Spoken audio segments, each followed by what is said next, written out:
하루의 마무리, 오늘도 함께 하시죠. 시사평론가 김성환입니다. 2022 항저우 아시안게임 개막이 100일 앞으로 다가왔습니다. 이번 대회 선수단에는 취미로 활을 잡은 동호인 출신 국가대표가 포함돼 관심이 쏠리는데요.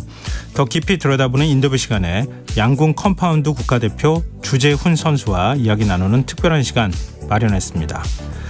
미국의 중앙은행인 연방준비제도가 15개월 만에 기준금리를 동결했습니다. 다만 추가 금리 인상 가능성을 시사하면서 한국은행의 고민은 더 깊어질 것으로 보이는데요. 향후 금리 전망은 어떤지 목요일 경제읽기 코너에서 자세히 분석해 보겠습니다. 김성환의 시사에는 청취자 여러분들의 관심과 참여 기다립니다. 방송 내용과 관련해 의견 있으신 분들은 문자 보내주십시오. 당첨된 분들께는 모바일 쿠폰 보내드릴 텐데요. 참여하실 번호는 샵9730이고요. 짧은 문자 50원, 긴 문자는 100원의 이용료가 부과됩니다. 또 저희 방송을 유튜브를 통해서도 실시간으로 시청 또 참여하실 수 있는데요. KBS 1라디오 채널 들어오셔서 구독, 좋아요 많이 눌러주시길 부탁드립니다. 김성환의 시사, 그럼 지금 시작하겠습니다.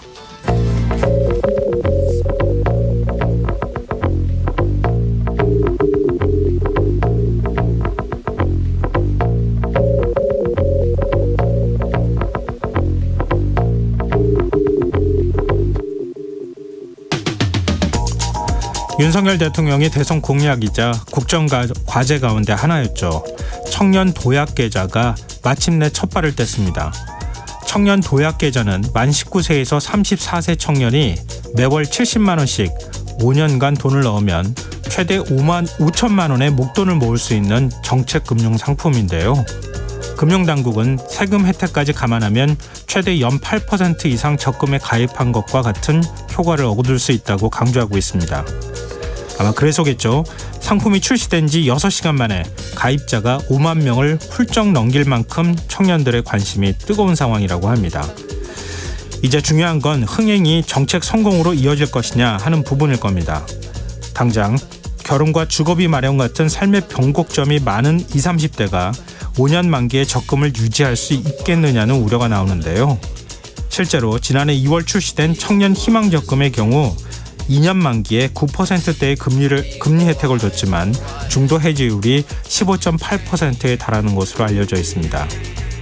또 어렵게 5년을 유지한다 하더라도 5천만 원을 모을 수 있을지도 의문인데요. 최고 금리 6%의 비과세라는 점을 감안하면 파격이라고 할 만큼 혜택이 좋지만 은행이 요구하는 우대금리 요건을 맞추기가 쉽지 않아서 실제로는 6% 금리를 다 적용받기 쉽지 않은 상황이고요. 가입 후 3년 뒤엔 고정금리가 아닌 변동금리가 적용된다는 점도 변수로 꼽히고 있습니다. 청년 도약계좌가 청년들의 자산 형성을 돕는 디딤돌이 되기 위해선 정부의 꾸준한 관심과 정책 보완이 뒷받침돼야 할 것 같습니다.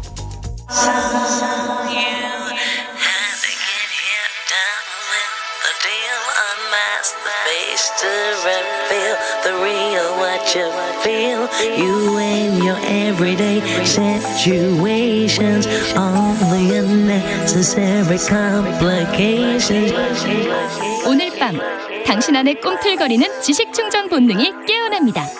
여러분의 자유탐구 영역 김성환의 시사야.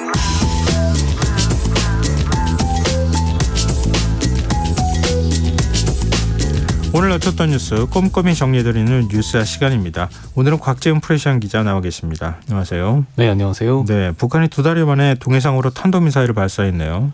네, 북한이 오늘 탄도미사일을 동해상으로 발사했다고 합동참모본부가 밝혔습니다. 합참은 오후 7시 25분께부터 7시 37분께까지 북한이 순안 일대에서 동해상으로 발사한 단거리 탄도미사일 두 발을 포착했다고 밝혔습니다. 미사일 기종과 비행거리 등 자세한 재원은 현재 우리 군에서 분석 중입니다. 북한은 탄도미사일 발사 직전 관영매체 조선중앙통신을 통해 한미연합 화력훈련에 반발하는 입장을 발표했는데요. 네. 북한 국방성 대변인은 우리 무력은 적들의 어떤 형태의 시위성 행동과 도발에도 철저히 대응할 것이라고 했습니다. 북한의 탄도미사일 발사 도발은 지난 4월 13일 이후 63일 만입니다. 이 한미연합훈련에 윤석열 대통령이 직접 주관을 한 거죠? 네, 오늘 경기도 포천 승진훈련장에서 열린 네. 2023년 연합합동 화력경로훈련은 윤석열 대통령이 직접 주관을 했는데요. 예. 지난 2017년 이후 6년 만에 국가급으로 열린 이번 훈련은 건국은 75주년 그리고 한미동맹 70주년을 기념한 데서 역대 최대 규모로 실시가 됐습니다.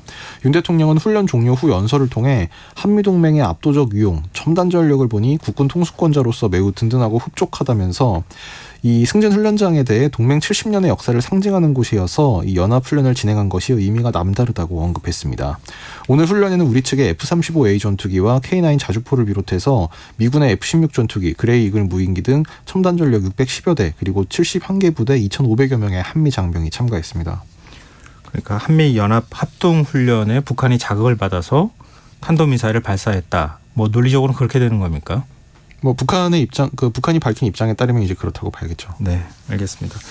그리고 싱하이밍 주한 중국 대사 발언으로 한중 간의 외교적 긴장감이 지금 커진 상황인데 민주당 의원들이 중국을 방문하고 있어요.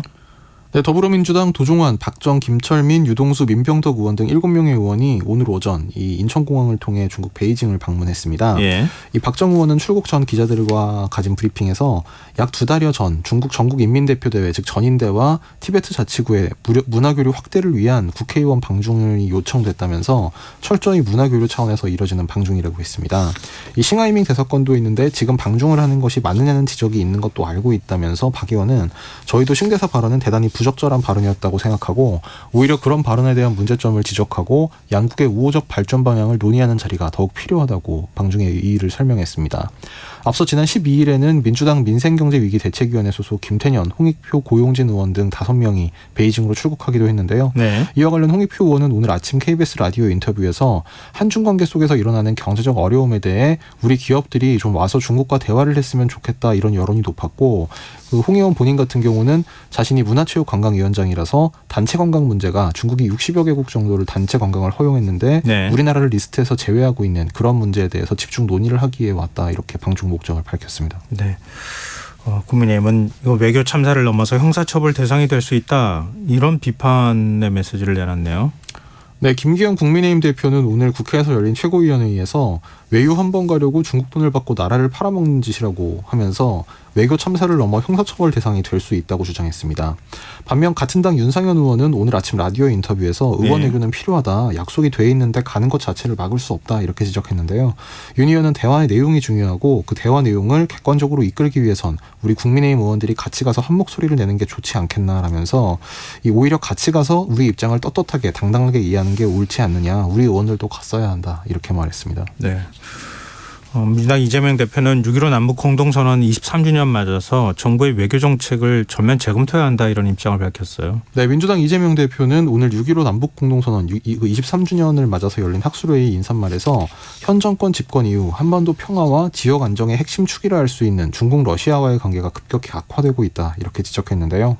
이 대표는 이것은 대한민국의 경제 안보 이익과 배치되고 특히 중국 러시아와 북한을 밀착시키는 나쁜 결과로 이어지고 있다고 지적했습니다. 이 대표는 한반도의 운명을 결정하는 것은 우리 자신이어야 한다면서 국익 중심의 실용 실리 외교 원칙을 다시 한번 되살려야 한다. 또 편향적 진영 외교로 한반도를 신냉전의 한복판에 밀어넣어서는 안 된다고 경고했습니다. 네, 화제를 좀 바꿔보죠. 대법원이 현대자동차 비정규직 노동자 파업 손해배상 소송에서 조합원들이 현대차에 배상을 하라는 원심을 파기환송했네요. 예, 오늘 대법원 판결이 여러모로 지금 눈길을 끄는 화제의 판결이 되고 있는데요. 네. 왜냐하면 대법원 판결 취지가 이제 노란봉투법의 입법 취지와 비슷하게 이 말하자면 어떤 파업에 있어서 이제 회사가 손해를 받았더라도 이제 이것을 그 파업에 참여한 정도 등을 고려해서 노조원들에게 개별적으로 손배액을 책정해야 한다 이런 판결 취지 때문입니다. 오늘 대법원 3부는 현대자동차가 전국 금속노동조합 현대차 비정규직지회 소속 조합원 4명을 상대로 낸 손해배상 청구 소송을 원고 일부 승소로 판결한 원심을 깨고 사건을 부산고법으로 돌려보냈는데요. 대법원은 노조원으로서는 쟁의행위가 다수결에 의해 결정돼 방침이 정해진 이상 쟁의행위의 정당성에 의심이 간다고 해도 노조의 지시에 불응하기를 기대하기는 사실상 어렵다면서 급박한 쟁의행위 상황에서 조합원에게 쟁의행위 정당성 여부를 일일이 판단할 것을 요구하는 것은 근로자의 단결권을 약화할 우려가 있다고 판시했습니다. 이 사건 피고 조합원들은 지난 2010년 11월부터 12월까지 이 비정규직 파업에 참여해서 울산공장 일부 라인을 점거했는데 현대차는 이들에 의해 공정이 278시간 중단돼 손해를 봤다면서 파업 참여자들에게 20억 원의 손해배상 청구 소송을 냈습니다. 네. 앞서 1심과 2심은 모두 이 노동조합 불법 쟁의행위에 참여한 노조원들에게 손배 책임이 있다고 판단을 했는데요. 오늘 대법원의 판결은 이와는 달랐습니다. 그러니까 뭐 굉장히 중요한 판결인데 그러니까 예를 들면은 그러니까 노조가 불법 파업을 했어요. 그래서 회사에 막대한 손해를 끼쳤어요. 근데 그동안에는 이게 조합원들까지 그 책임을 다 졌었는데 그 조합원들의 책임을 일일이 다 따져보고 난 다음에 손배 금액을 산정해야 한다. 뭐 취지는 이렇게 되는 거네요. 그렇죠. 이제 그 노란봉투법의 취지도 이제 손배 책임을 인정하는 경우라도 귀책 사유와 기여도에 따라 개별적으로 책임 범위를 정해야 한다. 이를테면 어떤 그 법원에서 불법으로 판단한 파업 때문에 회사의 손해가 뭐 이를테면 10억 원이 났다면 네. 이거를 노조원이 100명이 100분의 1씩 나눠서 낼 것이냐 아니면은 뭐 이를테면 그 불법을 지시한 이를테면 노조위원장이나 간부의 책임이 가장 크다고 보고 이 사람들이 하고 뭐 이 사람들의 지시가 정당한 것이라고 믿고 따랐던 사람들에게는 책임이 먼저 되는 것이냐 뭐 이제 이런 부분도 다르게 봐야 한다. 노조 차원에서 파업을 했으면은 그동안 조합원들한테 다 연대 책임을 물었는데 그 사람들의 경중이나 파업 참여도나 이런 것들에 따라서 다 따로따로 판단을 해야 된다 이렇게 봐야 되는 거네요. 그렇죠. 지금 그래서 이 사건 같은 경우도 4명에게 20억 원을 연대해서 물어내라. 그리고 다른 사건 같은 경우에도 지금 뭐 거의 한 300억 원 정도를 뭐 대여섯 명에게 물어내라. 뭐 이런 판결이나 그 재판 소송들이 계속 이어지고 있기 때문에요. 네네. 이 오늘 대법원 판결이 좀 눈길을 끄는 부분이 있습니다. 정치권 반응도 좀 정리해 주시죠. 네, 그 국민의힘 그리고 더불어민주당 반응이 그 정반대로 엇갈렸는데요. 예. 국민의힘 강민국 수석 대변인은 편향적 판결이라면서 국민 피해를 가중하고 불법을 조장하는 노란봉투법을 반드시 막아낼 것이라고 밝혔습니다. 네. 반면 민주당 강선우 대변인은 이번 대법원 판결은 노동자의 정당한 권리를 보장하기 위해 사용자들의 무분별한 손배 청구 남용을 방지하며 합법 노조활동 보장법의 정당성을 입증했다면서 사법부 판단을 존중하고 환영한다는 입장을 밝혔습니다. 제기하고 노동계 반응은요? 네, 노동계는 이번 대법원 판결에 힘입어 노란봉투법 입법까지 완료하라고 주장을 했는데요. 한국노총은 논평에서 정부 여당은 신속히 사법부 판단을 존중해 노란봉투법을 처리하라고 주장했습니다.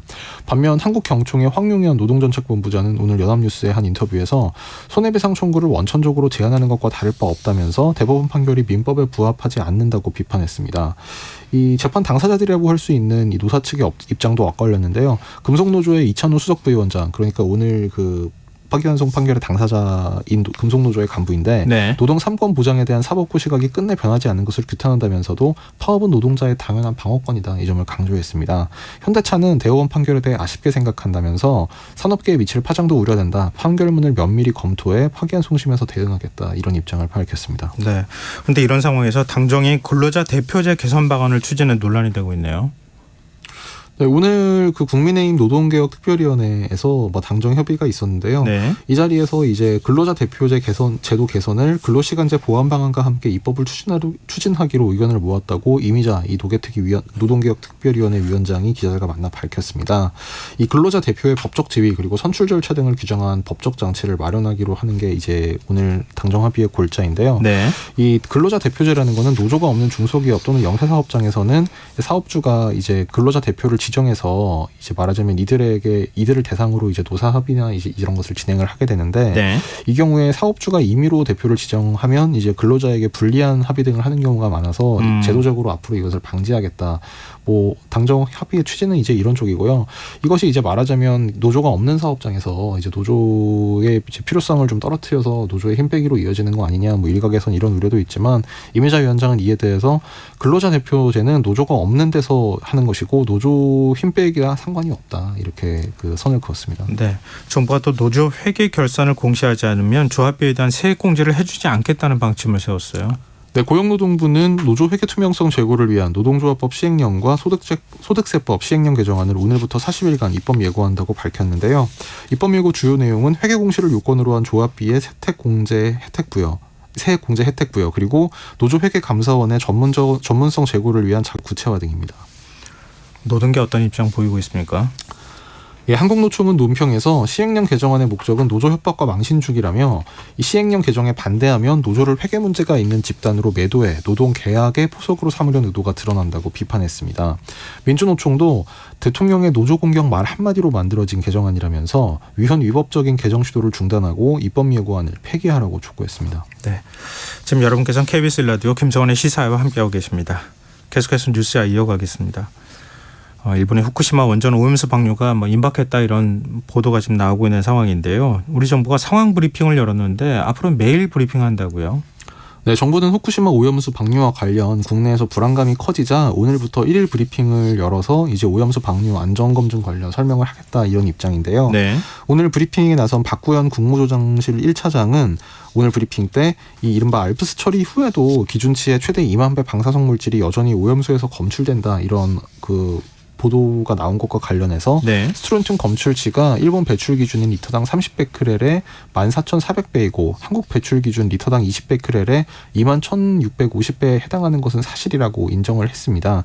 그러면서도 이처럼 기준치를 초과하는 방사능 농도가 측정된 오염수가 그대로 방출되는 것은 아니다라면서 일본 측은 이런 오염수가 기준치를 만족할 때까지 알프스로 정화해 희석 후 방출하겠다고 했다고 강조했습니다. 또 도쿄전력이 오염수를 섞지 않고 위쪽에 있는 물만 시료로 채취했다 이런 보도에 대해선 네. 국제원자력기구 IAEA가 확증 모니터링에 활용한 오염수 시료는 균질화 작업을 거친 시료로 확인됐다면서 사실과 다르다고 반박했습니다. 송상근 해양수산부 차관은 이 브리핑에서 천일염 사재기 이 논란과 관련해서 여러 차례 현장을 확인한 결과 가공 유통업계 차원에서 발생하는 천일염 사재기 지구는 아직 없다고 선을 그었습니다.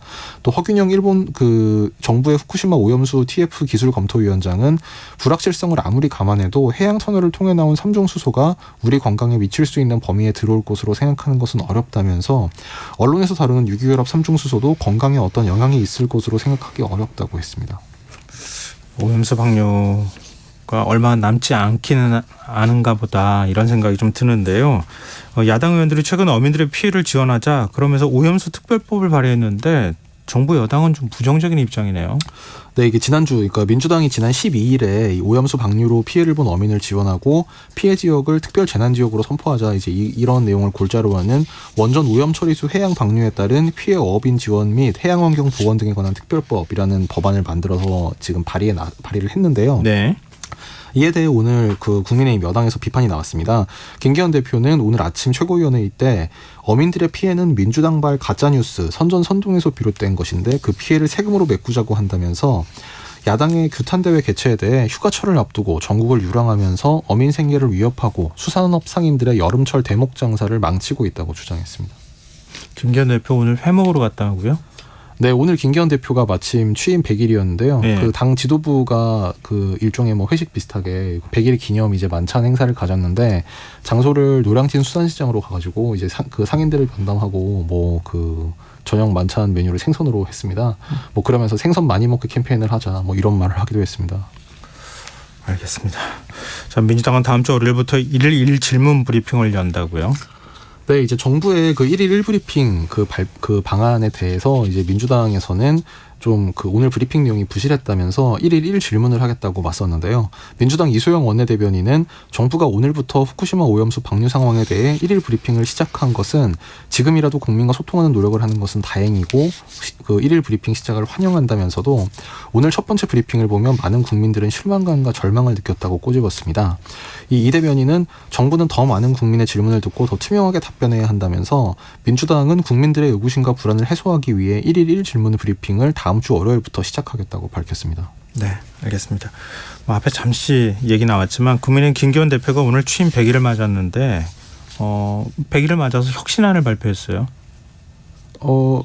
혁신안이라고 하면 이제 보통 정치권에서는 이제 이를테면 의원 정수 문제라든지 선거제도 개편 아마 이런 쪽과 좀 연관된 것으로 생각을 하게 되는데 네. 그 부분에 대한 얘기는 사실 질문까지 나왔지만 김기현 대표가 차후에 적절한 기회가 있으면 밝히겠다 이렇게 얘기했고요. 네. 오늘 취임 100일 기자회견문에서는 일단 국민 통합에 대한 의지를 좀 강조를 했습니다. 우리 사회가 오랫동안 풀지 못하는 숙제는 국민 통합이다. 또 현명하신 국민들은 갈등과 분열이 지속되면 더 이상 국가 발전을 기대할 수 없다는 것을 알고 계신다. 이 점을 강조했고요. 네. 또 차기 총선 공천과 관련해서는 당원 당규에 의한 시스템 공천을 철저히 하고 공천 과정에 사심 개입이 배제되도록 철저하게 챙기겠다면서 그렇게 해서 능력 중심의 민심 공천이 되도록 하겠다고 강조했습니다. 또 역시 총선 전략과 관련해서 앞으로는 외연 확장에 더 많은 힘을 기울이겠다며 그간 지지받지 못했던 세대 지역에서도 우리의 진정성이 전달되도록 더욱 매진하겠다고 했습니다. 이 당의 도덕성 제고 문제와 관련해서는 도덕성을 확고히 세워 국민 눈높이에 맞도록 하겠다면서 불체포 특권 같은 구시대적 특권 포기를 말로만 하는 민주당과는 달리 실천해왔고 앞으로도 그렇게 하겠다고 했습니다. 그런데 김 대표 아들이 가상자산 업체에 재직 중이라는 사실이 알려지면서 좀 논란이 있었잖아요. 코인 내역 투자 내역 공개해야 된다 이런 얘기까지도 있었는데 김 대표가 여기에 대한 입장도 밝혔다고요.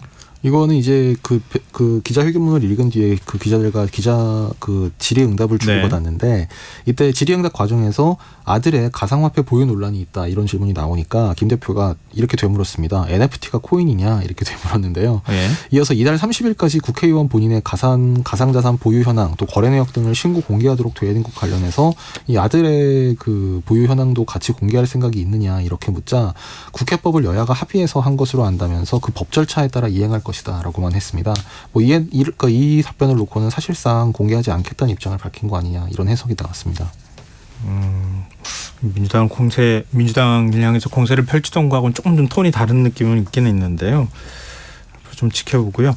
국민의힘 황보승희 의원의 불법 정치자금 수수 의혹 점점 커지고 있어요. 이게 수사도 지금 계속되고 있는 상황이기도 하고요.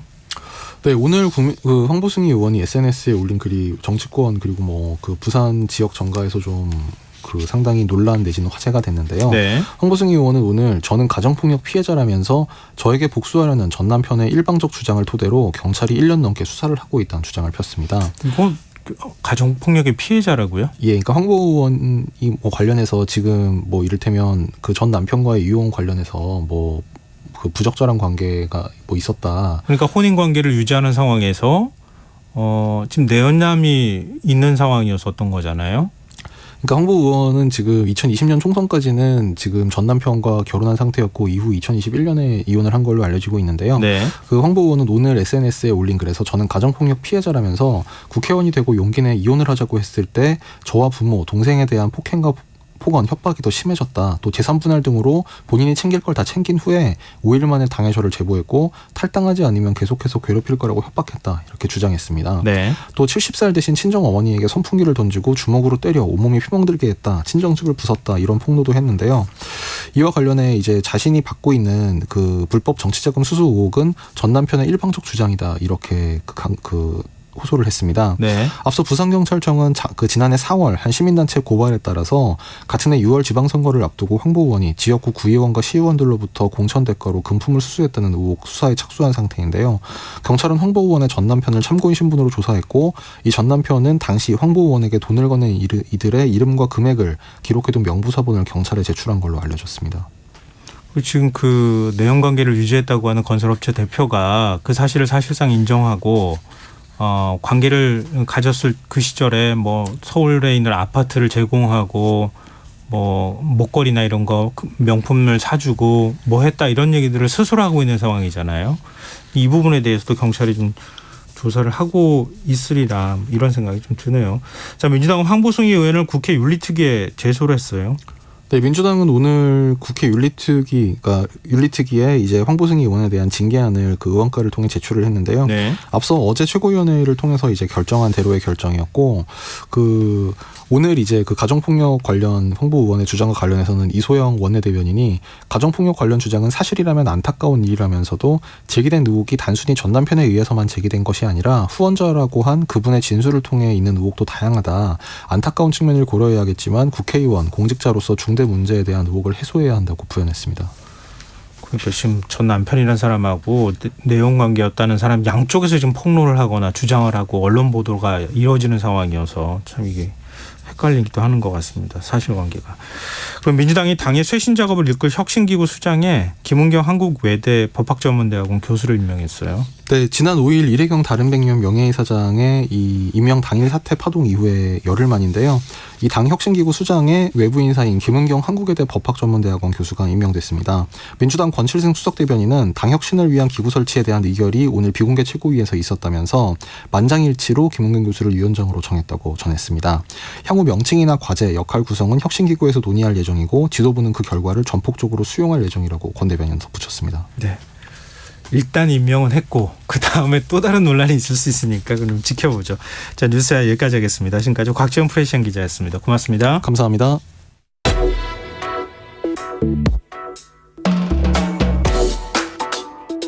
더 나은 내일을 준비하는 시간 KBS 1라디오 김성환의 시사야. 2022 항저우 아시안게임 개막이 꼭 100일 앞으로 다가왔습니다. 1년 미뤄진 만큼 선수들은 더 열심히 훈련하며 구슬땀을 흘리고 있는데요. 이 선수단에 동호인 출신으로 태극마크를 단 선수가 있어서 지금 화제가 되고 있습니다. 바로 양궁 컴파운드 국가대표 주재훈 선수인데요. 어떤 마음으로 이번 대회를 준비하고 있는지 지금 바로 연결해서 얘기 나눠보도록 하겠습니다. 주재훈 선수 안녕하십니까? 네, 안녕하세요. 일단 먼저 자기소개를 좀 부탁드려요.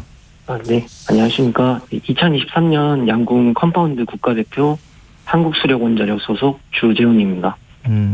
지금 양궁이라고 하면 종목이라고 하면 보통 리커브 종목을 우리가 알고 있는 거죠. 네.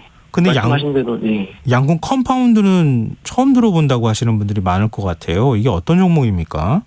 네, 그 양궁에는 그 말씀하신 리커브 종목과 컴파운드 종목 두 가지 종목이 있는데요. 예.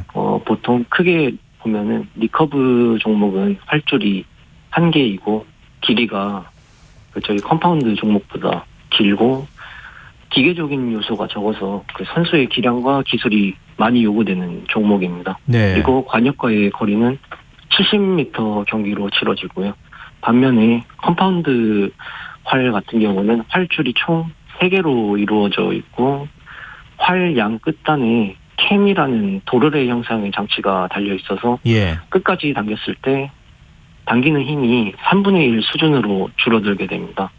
네, 그래서 더 정밀하게 조준할 수 있고 화살의 속도도 리커브 활보다 대략 한 2배 정도 빠르거든요. 네. 네, 그리고 경기는 50m 거리로 치러지고 있습니다. 그래서 리커브와는 다르게 정밀하고 빠른 속도를 가지고 있는 종목이라고 보시면 될 것 같습니다. 근데 저도 양궁 활 한번 당겨본 적이 있는데요. 정말 힘들더라고요. 이거 당기는 게 네. 만만치 않던데요. 양궁 컴파운드, 지금 컴파운드의 경우에는 활 자체가 좀 다르다고 하셨잖아요. 그러니까 당기는 힘이나 이런 게 훨씬 덜 드는 모양이죠. 예, 그렇습니다. 도르래 장치가 그 활에 당기는 힘을 거의 절반으로 줄여주는 거거든요.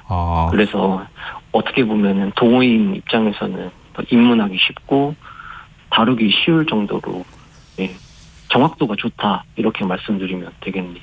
그러니까 지금 컴파운드를 우리가 잘 모르는 게 항저우 아시안 게임이 처음으로 종목으로 들어가는 거기 때문에 그런 겁니까? 아니 아시안 게임 종목은 저희 이전부터 있었는데 예. 이제 아직 올림픽 종목이 아니다 보니까 올림픽 종목이 인지도가 조금 떨어지는 그렇군요. 경향이 있는 것 같아요. 네. 예. 근데 지금 동호인 출신이다 제가 이렇게 소개를 해드렸는데 예. 양궁은 어떤 계기로 지금 컴파운드를 접하셨어요? 예, 제가 어릴 때부터 양궁을 계속 하고 싶었던 마음이 있었는데 네. 주변에 관련 학교나 시설이 없어서 그냥 마냥 꿈으로만 생각하고 있었는데요. 근데 2016년 제가 대학생 시절에 예전에 한번 해보고 싶었던 양궁을 할 수 있게 된 계기가 있었습니다. 네. 인근에 대학교 인근에 양궁 컴파운드 동호회가 있더라고요. 예. 그래서 직접 찾아가게 돼서 입문을 하게 되었고, 그리고 훈련을 하면서 이제 각종 동호인 대회에서도 거의 1등을 할 정도로 적성에 정말 맞더라고요. 그래가지고 그렇게 입문하게 됐습니다. 근데 직장 생활하면서도 계속 양궁을 하신 거죠? 예, 그렇죠. 계속 하고 있었습니다. 하면서 힘들지 않으셨어요? 예. 그래도 정말 제가 좋아서 하는 운동이니까 날마다 하고 싶지만 시간이 부족할 정도로 너무 아쉬웠더라고요. 힘든 거는 전혀 없었습니다. 날마다 즐거웠어요. 활을 당길 때마다. 네. 근데 이게 기존에 이제 양궁 종목 같은 경우에는 그 연습하는 양궁장 같은 게 있을 거 아닙니까? 예. 근데 컴파운드 종목은 그런 공간이 있어요? 컴파운드 종목은 제가 사는 지역에는 양궁을 하는 사람이 저 혼자밖에 없어서 양궁장이 그 장소가 마땅치 않았거든요. 어떻게 보면 근처 마을의 논에서 쏘기도 하고 위험해 보인다는 이유로 쫓겨나 보기도 했고요. 그래도 다행히 인근 지인분이 그 인근의 빈 축사를 연습 장소로 사용해 주신 덕분에 저희 안전하고 편안하게 연습할 수 있는 환경을 만들어 수 있었던 것 같습니다. 그러면 축사에 지인이 만들어준 공간에다가 저쪽에 관영 만들고 이쪽에 거리 이렇게 아무래도 축사 같은 경우에는 건물 안에 거리가 길잖아요. 예, 그렇죠. 거기서 저희는 혼자 50m만 있으면 되니까. 네. 거기서 혼자 연습을 했다고요? 예, 그렇죠. 하루에 몇 시간씩 연습하셨습니까? 보통 그 일주일에 3일 정도에 퇴근하고 한 3-4시간씩 연습했던 것 같아요. 예. 그리고 그 연습 중간에 그 유튜브에 보면은 양궁과 관련된 장비 세팅법이나 그 해외 프로들 선수들의 자세 시합 영상들을 보면서 모방해보거나 그 저만의 것으로 적용시켜서 그렇게 연습해왔었습니다. 동호회 활동은 계속 하셨어요? 예. 그렇죠. 2016년 입문했을 때부터 그냥 쭉? 이제 대표 선발되기 전까지 계속 동호인 활동을 하고 있었습니다. 네. 혹시 이게 그 국가대표가 동호회에 들어와서 국가대표 출신이 뭐 가르쳐주거나 이런 게 없어요? 예, 제가 동호인 활동하는 중간에는 그런 프로그램이 전혀 없어가지고요. 거의 독학으로밖에 할 수가 없었죠. 그래서 영상을 찾아보고 그러면서 그거 흉내내고 이런 식으로 연습을 하셨단 말씀이시잖아요. 예. 이게 쉽지 않은 일인데 혹시 중간에 고비 없으셨어요? 이게 또 금전적으로도 부담이 있으셨을 것도 같은데. 예. 제가 저도 생각해도 지금 생각해도 아찔했던 적이 있었는데요. 예. 이제 양궁 활동을 하면서 4년 전이죠. 2019년 10월에 제가 사는 지역에 큰 태풍이 한번 온 적이 있었는데, 네.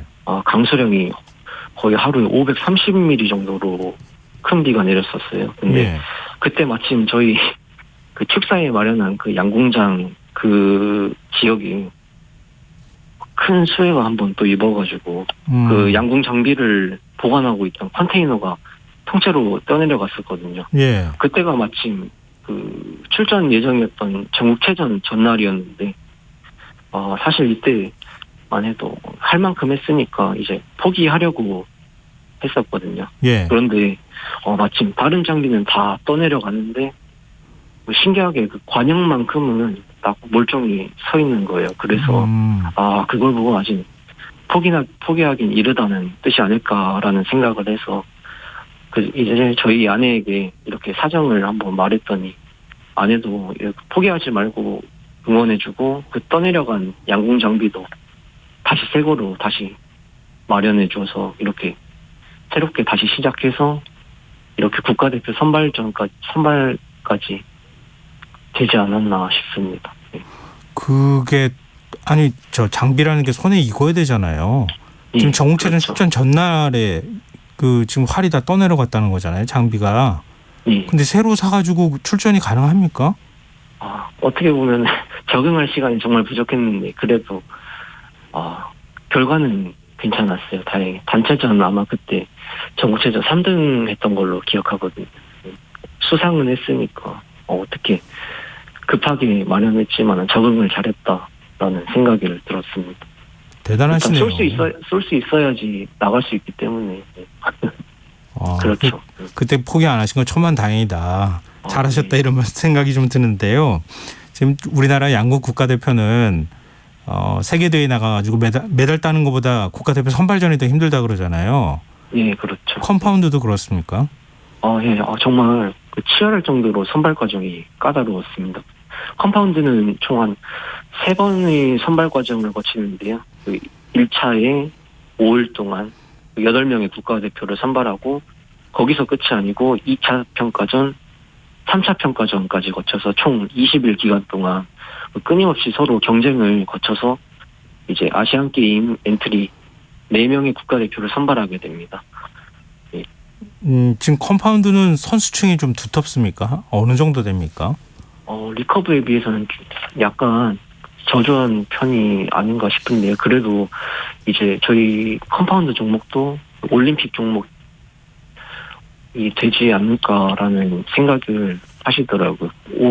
그러니까 올해 6월달, 요번 달이죠. 이제 요번 달에 결정나게 되는데, 만약 결정된다고 하면은 아마 리커브만큼 이제 선수층이 두터워지고 경쟁도 더 치열해지지 않을까 생각합니다. 대신 이제 동호회 출신이시고 혼자서 이제 연습해가지고 지금 국가대표 위치까지 올라간 거잖아요. 지금 다른 경쟁 선수들은 어떻게 올라오는 겁니까? 다른 경쟁 선수들은 뭐 대학팀도 있고 뭐 그렇습니까? 예, 그렇죠. 거의 그 실업팀 소속이나 아니면은 각 대학교, 고등학교 이런 소속 선수들이 나오는 거죠. 동호인 선수들도 당연히 참가는 가능하고요. 어떻게 보면은 양궁이라는 종목은 어느 출신 성별 뭐 그런 관계없이 네. 모두에게 공평한 그런 출전 자격을 줄 수 있다는 게 정말 그거는 큰 장점인 것 같습니다. 양궁이. 양궁 안 하셨으면 큰일 날 뻔했는데요. 네. 왜냐하면 실업팀하고 대학팀 선수들은 전문적으로 배운 거잖아요. 근데 지금 그렇죠. 네. 동호회 출신인데 국가대표 4명 중 1명으로 들어갔다는 거 아닙니까? 그렇죠. 예. 어떻게 운이 정말 좋았던 것 같아요. 그러니까 출전권 따냈을 때 혹시 그런 다른 선수들이 뭐라고 안 하던가요? 정말 생각지도 못했는데 이런 선수가 있었나 싶을 정도로 깜짝 놀랐다고 하더라고요. 또 저희 주변의 실업팀 감독님이나 선수분들도 정말 대단하다고 이렇게 칭찬도 많이 해주시고 격려도 많이 받아서 정말 기뻤습니다. 지금 선수촌에서 훈련 중이신 거죠? 예, 그렇습니다. 네. 근데 그동안에는 혼자 연습하고 공부하다가 지금 선수촌에 들어가서 체계적으로 지금 훈련을 받고 있는 거잖아요. 예. 이런 훈련 처음 받아보는 겁니까? 예.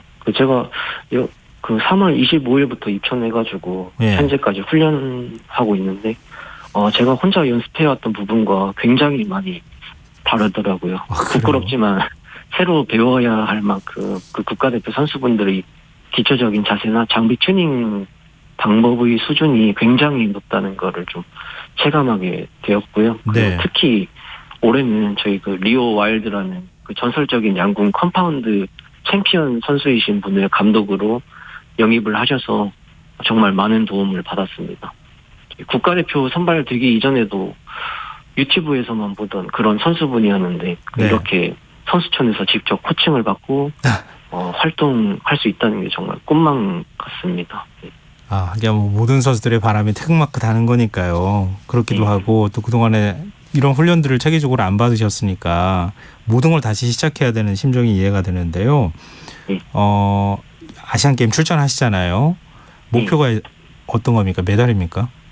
예. 당연히 아시안게임 메달 획득이 목표지만 그 전에 시합을 좀 연습처럼 임할 수 있게 하는 자세를 만드는 게 제 1순위 목표입니다.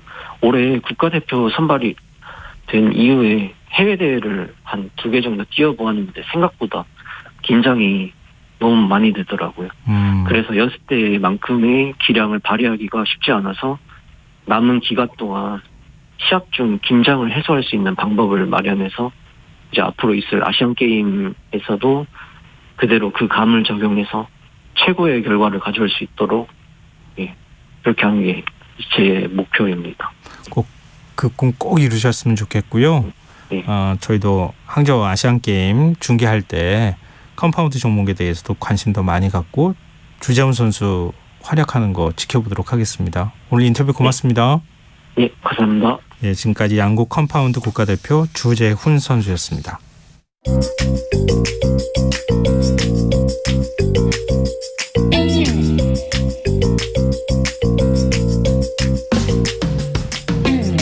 복잡한 정책부터 실물 경제와 투자까지 눈여겨봐야 할 경제 이슈 깊이 있게 살펴보는 시간입니다. 경제읽기 경향신문 박병률 경제부장 전화로 만나보겠습니다. 안녕하세요. 네, 안녕하세요. 네, 미국 연방준비제도가 기준금리를 동결했네요. 네, 이번 주 가장 주목했던 그런 이제 뉴스였는데요. 예. 예, 오늘 새벽에 연준이 그 연방공개시장위원회 정례회에서 기준금리 동결했습니다. 지금 현 수준이 5.0에서 5.25%인데 요거 이제 그대로 유지한다 발표를 했는데요. 이렇게 연준이 금리를 동결한 것 지금 15개월 만에 이제 처음입니다. 15개월 동안 10번 연속 지금 금리를 인상했고 예. 마침내 금리 인상 행진이 멈췄다 이제 이렇게 보시면 됩니다. 근데 이제 사실 이렇게 되면 와 드디어 이제 금리 인상을 멈췄구나 그러면서 시장이 아주 뜨겁게 반응을 해야 되는데 네. 실제로는 그러지 않았습니다. 그 이유가 매파적 금리 동결이다 지금 이런 표현을 지금 쓰고 있는데요. 네. 이게 무슨 말이냐면 금리를 동결하긴 했지만 앞으로 또 올릴 거다라는 이제 그런 의미가 숨어 있습니다. 그러면서 또 다른 용어 스톱 앤드 고라는 용어도 나왔는데요. 예. 지금 이번에는 스톱을 하지만 다음번에는 올릴 거다. 이런 얘기입니다. 실제로 오늘 시장이 더 주목한 것은 오늘 그 금리 결정보다도 앞으로가 어떻게 될 거냐 이 부분이었는데요. 네. 이 FOMC 위원들이 이제 금리 인상을 어떻게 할 거냐 전망을 보여주는 지표로 점도표라는 게 있는데 네. 이 점도표 올해 말 금리 예상치를 보니까 중간값으로 5.6% 이렇게 나왔습니다. 지금 금리가 5.0에서 5.25 사이인데 예. 또 평균값 하면 한 5.1 정도 되잖아요. 예. 그러면 연말에 평균값이 5.6 간다는 얘기는 지금보다 0.5%포인트 더 올라간다는 얘기인데 보통 우리가 금리 한번 올릴 때 0.25%포인트 올리니까 예. 그 말은 연말까지 2번 더 올린다. 이제 이 얘기입니다. 실제로 오늘 그 제롬 파월 연준 의장이 그 기자회견에서 거의 모든 위원들이 물가 상승률을 2%로 낮추려면 올해 중 추가 금리 인상이 적지 않을 것 같다는 견해를 보였다. 이렇게 얘기를 했고요. 예. 그러면서 이제 위원회에서 올해 금리 인하를 예상하는 사람은 한 명도 없고 나도 전혀 적절하지 않다고 생각한다. 이렇게 못을 박았는데 뭐 사실상 이번에는 스톱하지만 곧 다음번 FOMC에서는 고할 수 있다. 이런 아주 강력한 신호를 줬기 때문에 네. 금융시장이 뜨겁게 반응을 할 수가 없었습니다. 이렇게 금리를 올리겠다는 의지를 이런 식으로 강하게 드러낸 이유가 뭡니까? 네, 아까 앞서 말씀드린 것처럼 물가 상승률을 2%로 낮추려면 이런 얘기를 했거든요. 네. 이 물가 상승률 2%가 지금 연준의 그 물가 관리 목표치입니다. 요거 내려올 때까지 계속 이제 금리를 올리겠다는 건데, 오늘 FOMC의 그 금리 결정을 하기 직전에 며칠 전에 발표됐던 사실은 그 소비자 물가 지수에 금융시장은 더 이제 주목을 했었는데요. 네. 미국의 물가 상승률이 그 5월에 물가 상승률이 이제 4% 나왔다 이렇게 이제 그때 밝혔었습니다. 네. 이 4%는 2021년 3월 이후 2년 만에 이제 저소폭으로 이렇게 상승되는 부분이었는데 그러면서도 또 시장 전망치와도 일치를 했습니다. 그래서 물가 상승률만 본다면 지난해 6월 9.1에서 계속 지금 11개월 연속 뚝뚝뚝 떨어지면서 드디어 이제는 뭐 4.0까지 이렇게 떨어져가지고, 네. 그래서 많이 이제 떨어진 거다, 이렇게 볼 수가 있는데, 문제는 이제 근원 물가입니다.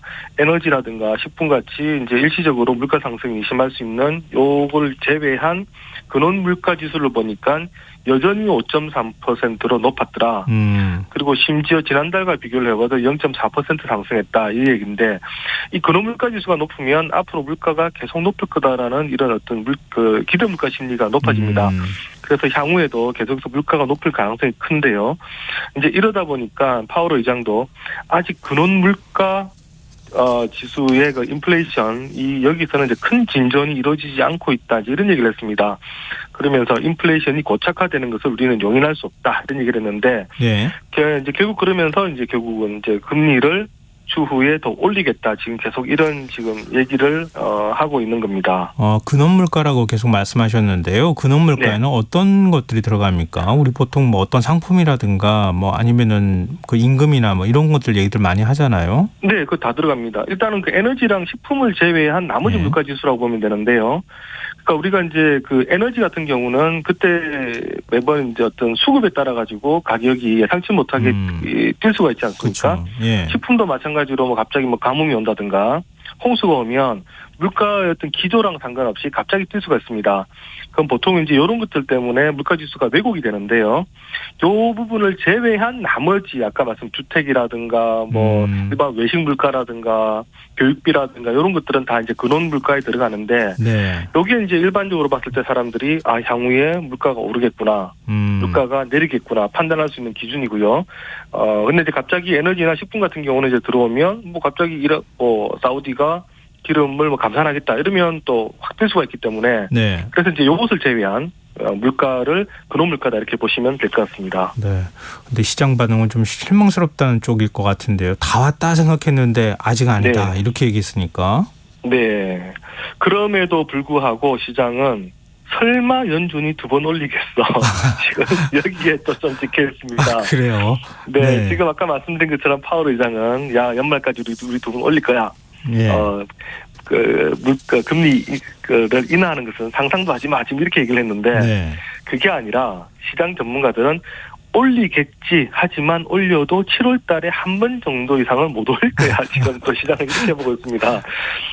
연준이 오늘 이렇게 세게 말한 이유가 예. 이 금융 여건이 지나치게 완화되는 것. 그러니까 시장이 너무 빨리 금리 인하를 베팅하는 것을 관리하기 위해서 일부러 더 센 메시지 내는 것 아니냐 이렇게 보고 있는데요. 네네.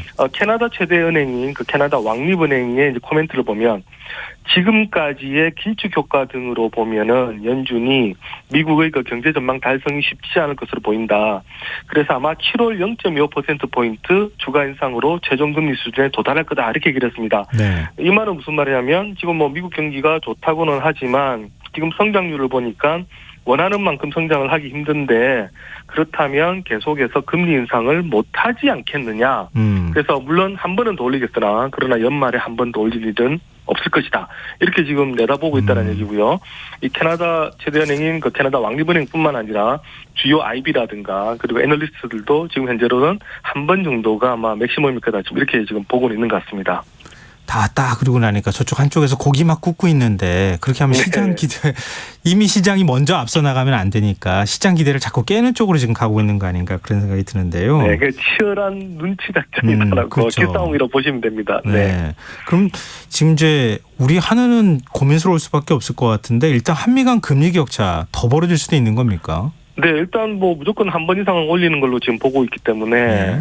지금보다는 이제 더 벌어진다 봐야 되는데요. 지금 우리가 계속해서 지금 3.5% 금리를 꽉 지금 붙들고 있고 미국이 5.0에서 5.25 사이니까 지금 상단 기준으로 1.75%포인트 차이가 나 있습니다. 근데 만약에 한 번 더 올린다면 2% 그리고 두 번 올린다면 2.25%포인트까지 벌어지게 되는데 네. 이미 지금 1.75%포인트도 역대 최대입니다. 이 역대 최대가 역대 최대 그래서 또 최대까지 이제 벌어진다는 얘기입니다. 최근에 그 이창용 한은 총재는 여러 차례에 걸쳐가지고 한미 금리 차에 기계적으로 대응하지 않겠다 이렇게 얘기를 했는데요. 네. 이 말은 무슨 말이냐면 한미 금리 차를 의식해서 우리가 금리를 올리는 일은 없을 것이다 이런 얘기인데 이창용 총재가 이런 말 할 수 있는 이유가 지금 역대급으로 한 금리 역전이 된 상태에서도 원화 가치가 생각보다는 우리가 약세되는 게 우리가 감내할 수 있는 수준에서 지금 진행되고 있다. 지금 이렇게 보는 것 같습니다. 물론 지금 금리 원달러 환율이 최근에 이제 1,270원대, 80원대까지 떨어졌습니다만 네. 이게 사실은 우리가 보통은 한 1,200원대 넘어가면 우리가 고환율이라 보는데요. 네네. 그거 비하면 아직은 원화가 많이 약세인 건 사실이지만 그럼에도 불구하고 이제 우리 경제가 감내할 수 있는 수준이다. 라고 지금 한은은 지금 보고 있는 것 같습니다. 더군다나 지금 올 들어가지고 외국인 투자자들이 우려한 것과는 달리 지금 계속 들어오고 있기 때문에 일단 한은으로서는 이제 약간 여유가 있는 상태고요. 네. 그래서 이제 계속 우리가 3.5로 붙들어 놓고 있겠다라는 건데 그런데 이제 이런 부분들이 갑자기 어떤 이제 대외적인 상황이 바뀌게 됐을 경우에는 문제는 이제 훅 빠지게 된다는 것. 그러니까 한미금리 역전차는 제가 언젠가 고혈압으로 말씀을 드렸는데, 예. 평소 때는 큰 문제 없다가 어떤 이제 우리 문제가 생겼을 때 이게 트리거가 될 수가 있습니다. 그렇기 때문에 마냥 이제 벌어지는 것을 방관할 수는 없는 그런 상황인데, 일단 하는 입장에서는 현재 지금 상태로서는 큰 문제가 없으니까 좀 여유를 두면서, 계속할 이제 그런 가능성이 있고요. 예. 무엇보다 지금 우리나라 하반기 경제 전망이 계속해서 지금 상저 하중을 거쳐서 상저 하저로 가고 있기 때문에 예. 한은은 금리 올리기가 쉽지 않을 겁니다.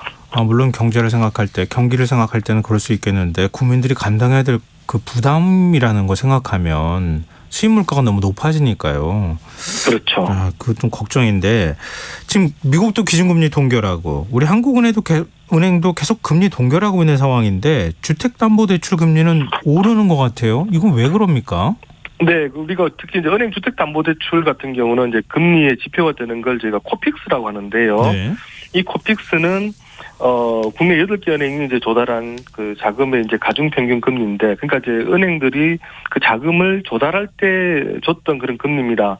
근데 이제 이 금리는 한은행 기준금리를 따르는 게 아니라 은행채라든가 이런 데 주로 영향을 받습니다. 네. 근데 최근에 이제 은행채 금리가 올라가다 보니까 이 코픽스 금리가 좀 올라가는데요.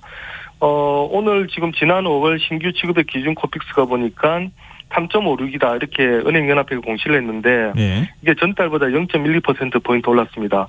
아까 말씀하신 것처럼 한은은 계속해서 금리를 꽉 쥐고 있습니다만 이렇게 시장금리가 오르다 보면 결국 이제 은행의 그 주택담보대출 금리도 지금 오를 수밖에 없는 지금 그런 상황인데요.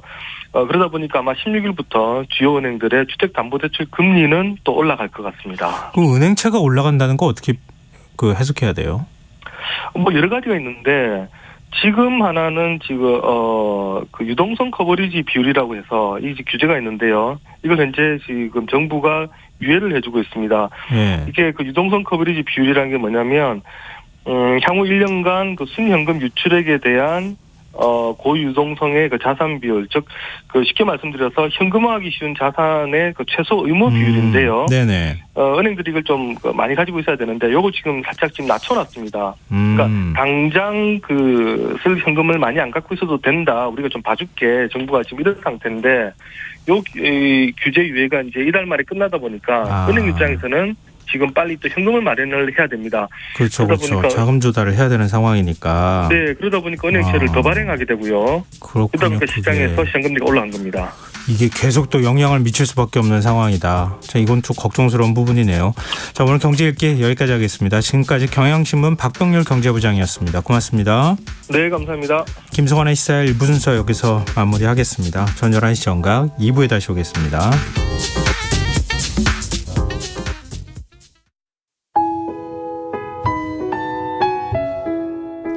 청취자 여러분, 위기가정을 찾아주세요. 어려운 경제 상황 속에서 긴급한 경제적 지원이 필요한데도 복지 사각지대에 놓여 있어 아무런 지원도 받지 못하고 극한 상황으로 내몰리고 있는 위기가정이 늘고 있습니다. KBS 강태원 복지재단에서는 사회안전망에서 벗어나 위기에 처해 있는 가정을 발굴해 긴급 지원하는 사업을 진행합니다. 여러분 주위에 스스로의 힘만으로는 도저히 일어설 수 없는 힘든 이웃이 혹시 있는지 찾아봐 주세요.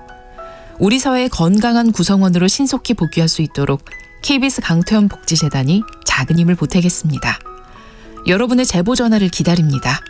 KBS 강태원 복지재단 제보 전화 1533-0900, 1533-0900입니다.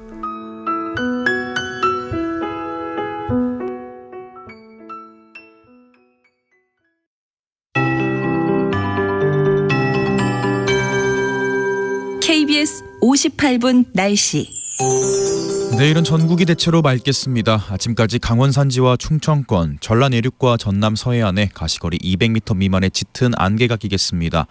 그 밖의 지역도 안개 낀 곳 있겠고 당분간 대부분 해상에도 안개가 끼겠습니다. 교통안전과 해상안전사고에 유의하시기 바랍니다. 내일 아침 최저기온 서울 19도, 광주 18도 등 전국이 15에서 20도의 분포를 보이겠습니다. 낮 최고 기온은 서울 29도, 대구 32도 등 전국이 25에서 32도로 오늘보다 2에서 5도가량 높겠고 내륙을 중심으로 최고 체감온도가 31도 이상으로 올라 덥겠습니다. 건강관리 잘해주시기 바랍니다. 또한 낮 동안 전국의 오존 농도와 자외선 지수가 높음에서 매우 높음 수준 보이겠습니다. 피부 보호에도 신경 써주시기 바랍니다. 내일 전국의 미세먼지 농도 전 권역이 좋음에서 보통으로 예상됩니다. 당분간 전국이 고기압의 가장자리에 들겠습니다. 가끔 구름만 지나겠고 낮 기온이 30도 이상 오르는 곳이 많아 더운 날씨가 이어질 전망입니다. 다음 주 화요일 제주도에는 비가 내릴 것으로 예상됩니다. 서울 현재 기온 21도, 습도 71%, KBS 58분 날씨 박성준입니다.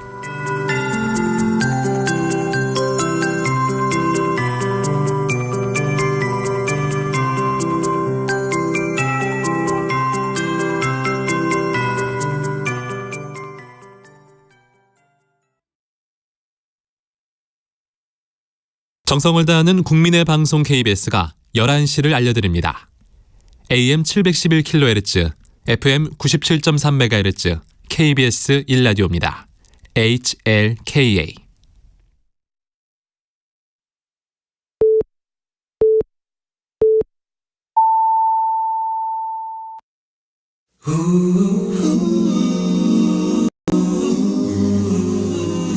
이 밤 그냥 보내긴 아쉬우니까요. 당신의 하루의 끝까지 야무지게 채워드립니다. 당신의 지식 충전소 김성환의 시사야.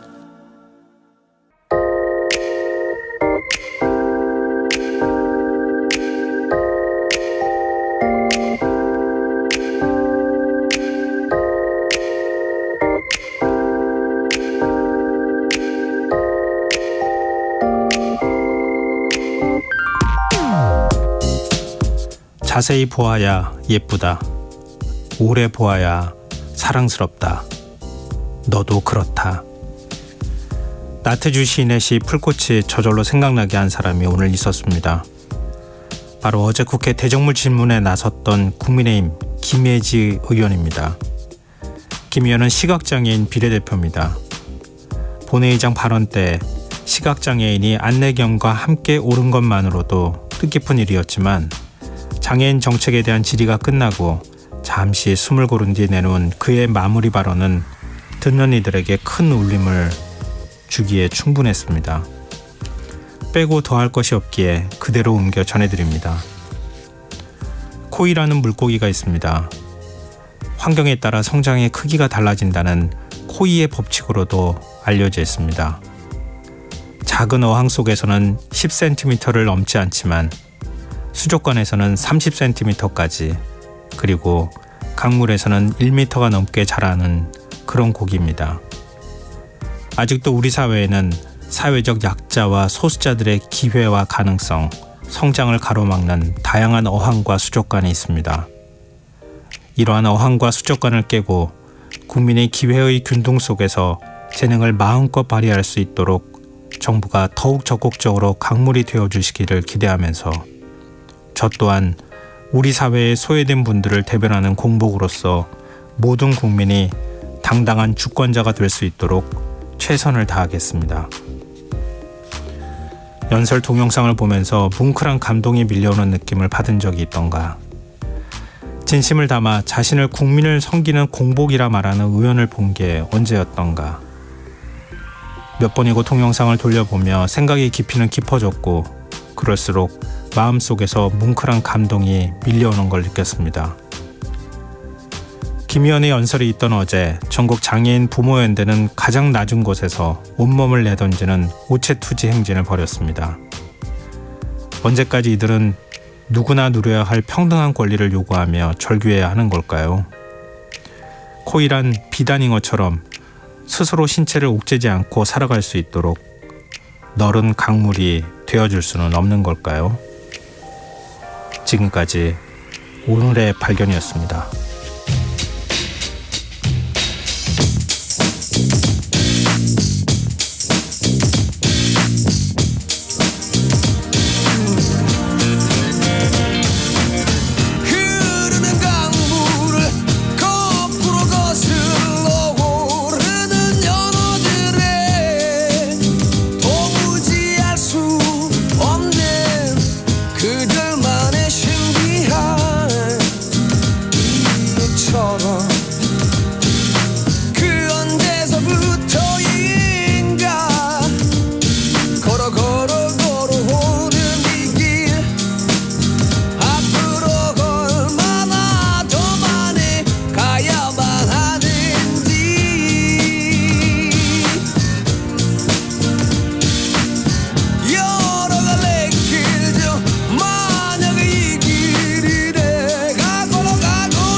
연어들처럼 걸어가다 보면 걸어가다 보면 걸어가다 보면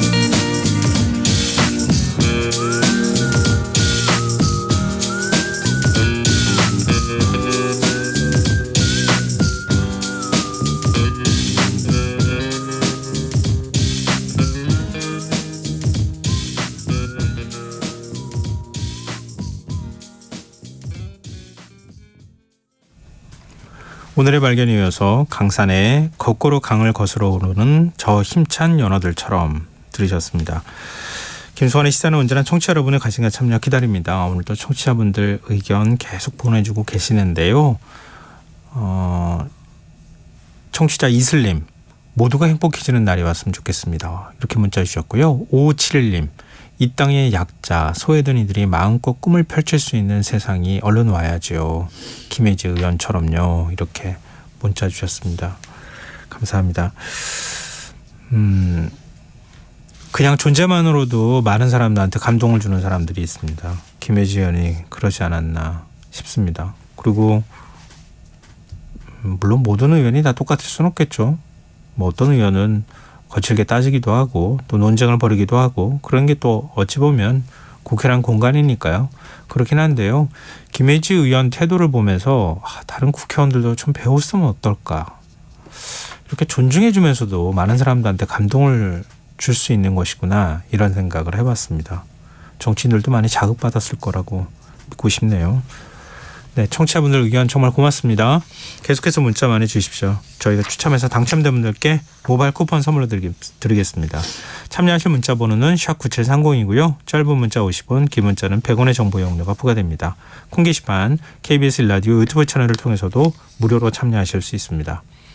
KBS 라디오 김성환의 시사회와 함께하고 계신 지금 시각은 11시 9분입니다.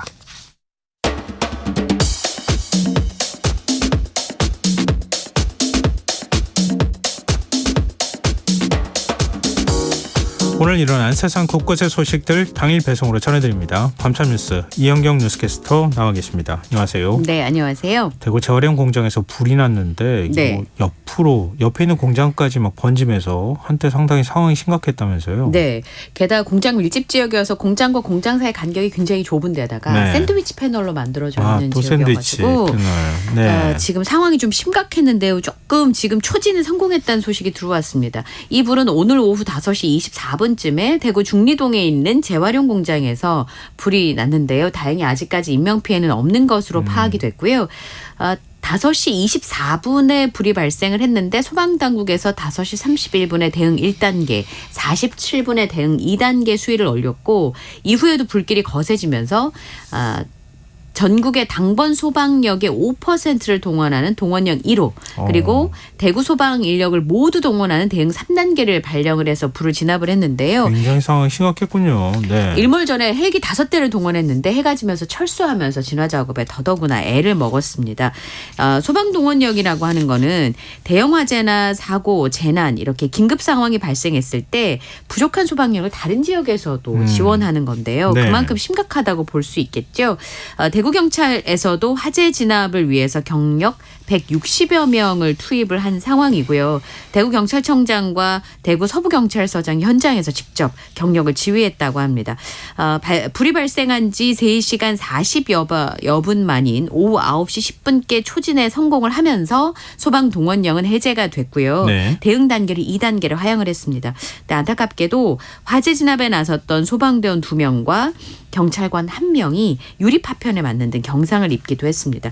아까 말씀드린 것처럼 언론 브리핑이 있었는데요. 네. 건물의 간격이 굉장히 밀접하고 샌드위치 패널이 다닥다닥 붙어 있었고 화재가 난 곳은 섬유 및 목재 가공 공장으로 불길이 쉽게 확산됐다고 밝혔는데요.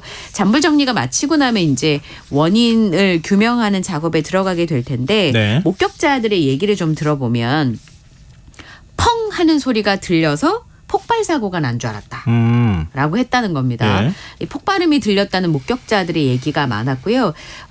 5시쯤 퇴근을 했는데 네. 공장 건물에서 불이 나고 순식간에 옆 공장으로 옮겨 붙었다면서 당시에 검은 연기가 하늘로 치솟으면서 주변에 아주 매캐한 냄새로 가득한 모습들이 언론에 포착이 됐는데요. 화재 신고도 잇따랐고요.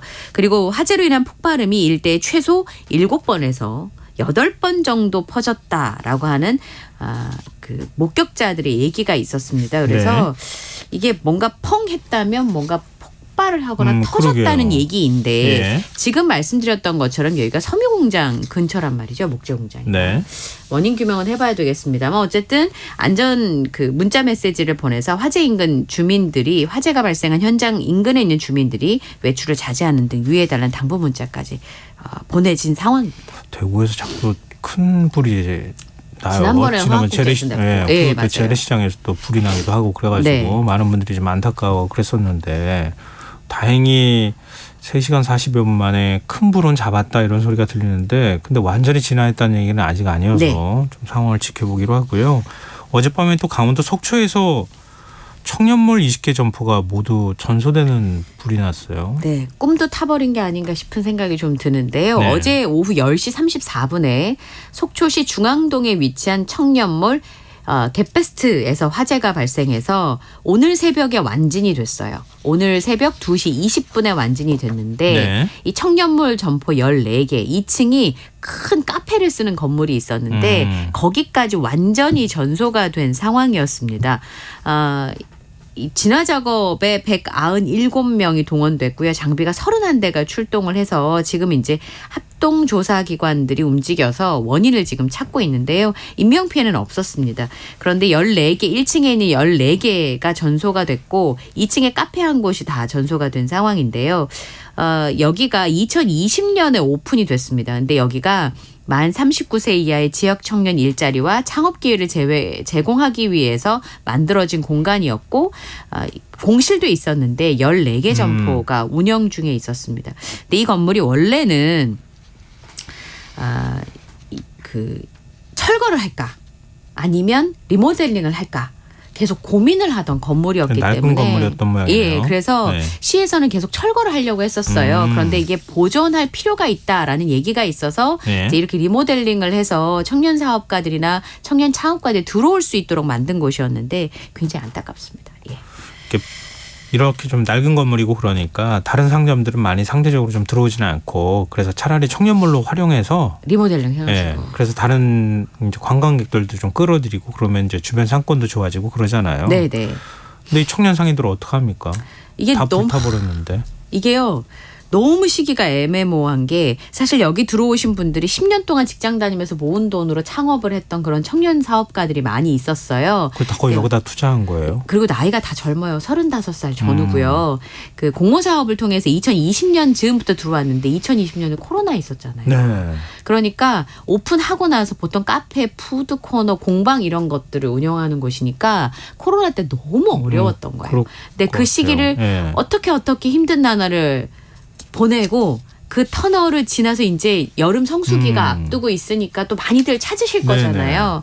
그래서 다시 힘을 내려고 하는 찰나에 여기 이제 화재가 났던 겁니다.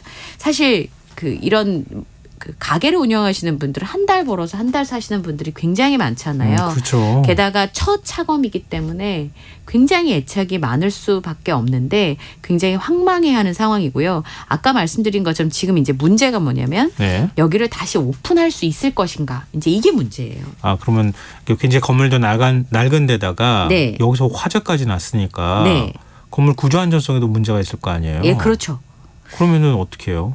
여기가 1968년에 지어진 옛 속초 수협 건물입니다. 근데 이게 이제 속초 수협이 2015년에 이사를 가고 이 건물을 어떻게 할까 하다가 속초시에서 다 철거하고 공원을 짓자 이렇게 계획을 세웠어요. 그래서 네. 철거비까지 확보를 한 상황인데 문학의 일부에서 이거 수산호업의 역사를 말해주는 건물인데 철거하지 말고 내부에다가 보존할 것들이 많이 있으니까 활용 방법을 찾아보자 이런 논의가 있었던 거예요. 네. 그래서 얘기를 계속 하다가 근데 안전등급이 D등급을 받은 적도 있었어요. 막 균열도 있고 이런 상황이어가지고 개보수가 안 되겠다라고 했는데 철거 최고비가 다시 편성이 됐었고요. 근데 그럼에도 불구하고 여기는 보존할 가치가 있다라는 얘기가 있어서 보강을 하고 아까 말씀드린 것처럼 청년몰 공모 사업을 했던 곳이었는데 다시 영업장을 잃게 되는 상황이었잖아요.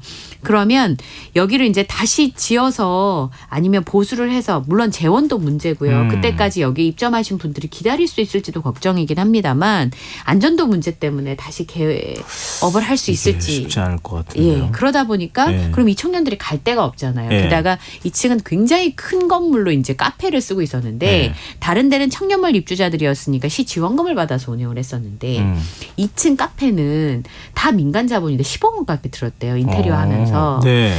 그래서 이제 이게 너무 걱정이 되는 거예요. 지금 시에서는 수습대책본부를 마련을 해서 어떻게 하든 피해 복구를 지원할 예정입니다만 이게 사실은 어쨌든 예산의 문제이기 때문에 걱정스럽습니다.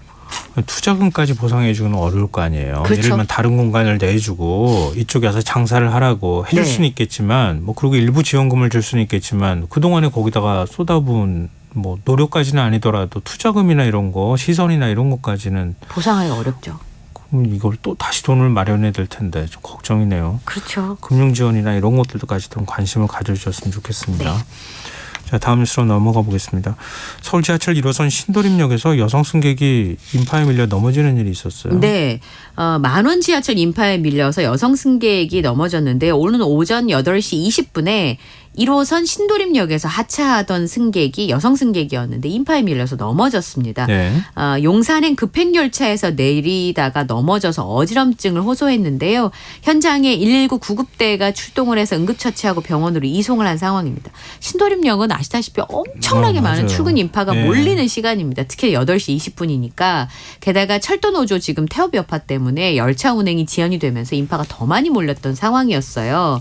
그래서 이 승객이 넘어지기 20분 전인 7시 59분경에 용산 가는 급행열차가 지금 만원이니까 이태원 사건처럼 압사사고가 발생할 수 있다라는 민원이 막 들어가고 그런 상황이었던 겁니다. 그래서 지금 오늘 오전 10시 기준으로만 했을 때도 수도권 전철 45개가 지연 운행이 된 상황이었어요. 신도림역도 왜 이렇게 그 플랫폼이나 역사를 조그맣게 만들었나 몰라요. 저 갈 때마다 그거 느끼거든요. 네, 아침 출근 시간뿐만 아니라 늘 많아요, 늘. 예. 네. 근데 김포 골드라인은 지금 어때요?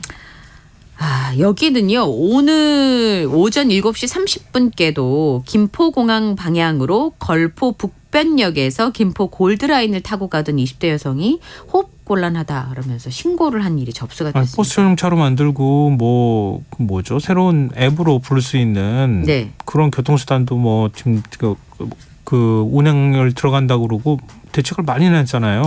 예, 효과가 전혀 없었던 건 아닌데요. 네. 그러나 그 전에 밀집도가 워낙 심각했었기 때문에 아직까지 체감할 수 있는 정도는 아닌 것 같습니다. 경찰에 출동해 보니까 이 여성이 승강장 의자에 앉아 있었고 다행히 의식은 양호한 편이었다고 하는데요. 장기역에서 탑승하고 나서 어지럼증이 시작이 됐고 그다음에 기억이 나지 않는다라고 설명을 했답니다. 그래서 응급처치하고 병원으로 이송된 상황이었는데요. 말씀하신 것처럼 이제 버스를 많이 투입을 했어요. 버스 네. 전용차로도 일부는 운영을 하고 네. 근데 혼잡도는 여전한 상황입니다. 보통 한 양 안에 혼잡도가 150%만 돼도 힘들다.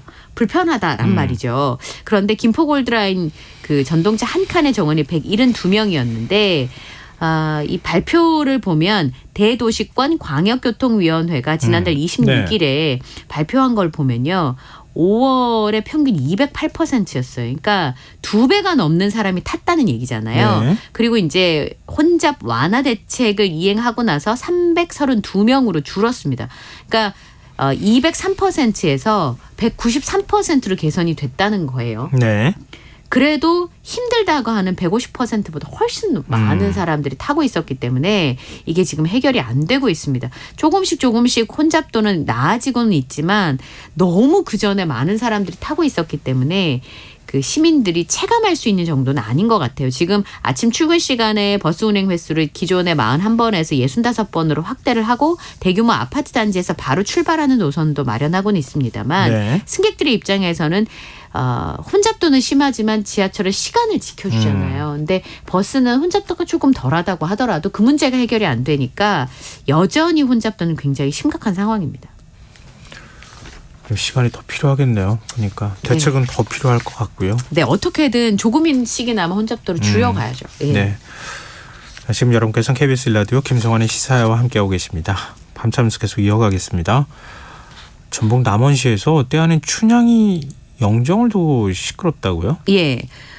남원 시민사회 연석회의가 도저히 10대라고 보기에는 힘든 나이든 여성이다라고 얘기를 하면서 새로 만들어진 춘향이 영정에 대해서 문제 제기를 했는데요. 네. 원래 걸려있던 영정이 이당 김은호 화백이었는데 친일파라는 사실이 밝혀지면서 교체가 된 겁니다. 네. 2009년에 친일 반민족 행위자 705명 안에 이름이 올라갔기 때문인데요. 그래서 2020년에 철거해야 된다 그래서 철거가 됐고요. 네. 이제 어떻게 할 거냐 철거가 됐는데 네, 원래 걸려있던 영정이 있었습니다. 네. 강주수 화백이 그린 그림인데요.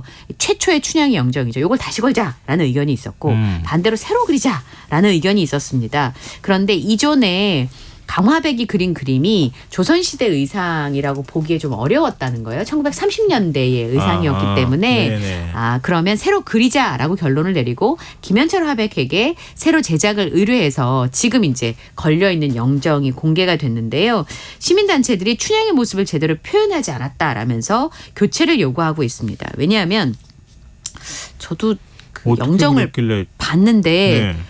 좀 중성적인 느낌이 강하고요. 10대라고 보기에는 좀 얼핏 보면 40대에서 한 50대쯤 보이기도 하거든요. 그래서 저도 지금 이렇게 띄워서 보고 있는데요. 이거 어떻게 봐야 되죠? 굉장히 애매한. 그러니까 그것도 이제 개인적이고 주관적일 수 있는데 네. 어쨌든 춘향의 그런 기품이나 이런 게 제대로 표현되지 않았다는 게 시민사회단체의 의견입니다. 그래서 춘향제 기간인 지난달 25일부터 사흘간 선호도 조사를 했대요. 네. 그랬더니 최초의 춘향 영정은 1313표를 받았고 이 새로 그린 영정은 113표를 받는데 그쳤다고 합니다. 다른 시민사회단체에서 남원의 춘향이 전혀 떠오르지 않은 억지 춘향이다라고 거들기도 했었고요. 이게 1억 원이나 들었던 그런 작품인데 지금 논란이 되고 있습니다. 약간 그 느낌은 있네요. 저 지금 보는데 조금 현대적인 느낌의 춘향 모습을 하고 춘향이 모습이다? 네. 이렇게 해야 될까요? 예전 그 이전에 있었다고 하는 영정하고는 좀 느낌이 완전 다르죠. 시대적인 게 완전 배경이 좀 다른 느낌은 좀 있는데요.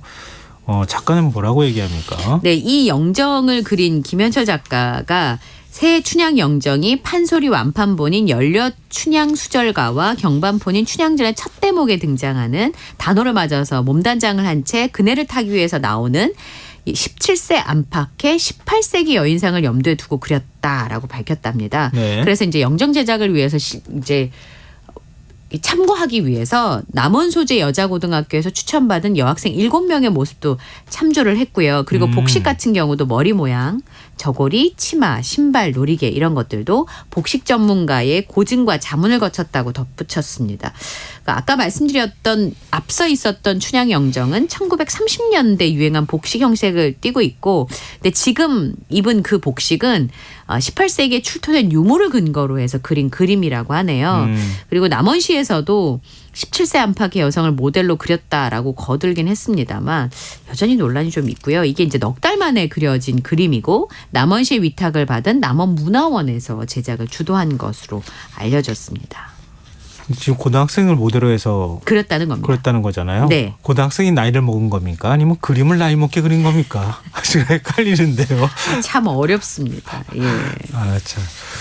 네, 다음 뉴스로 넘어가 보겠습니다. 오늘이 노인학대 예방의 날인데요. 네. 노인학대 건수는 계속 지금 5년 동안 증가하고 있다고요. 네.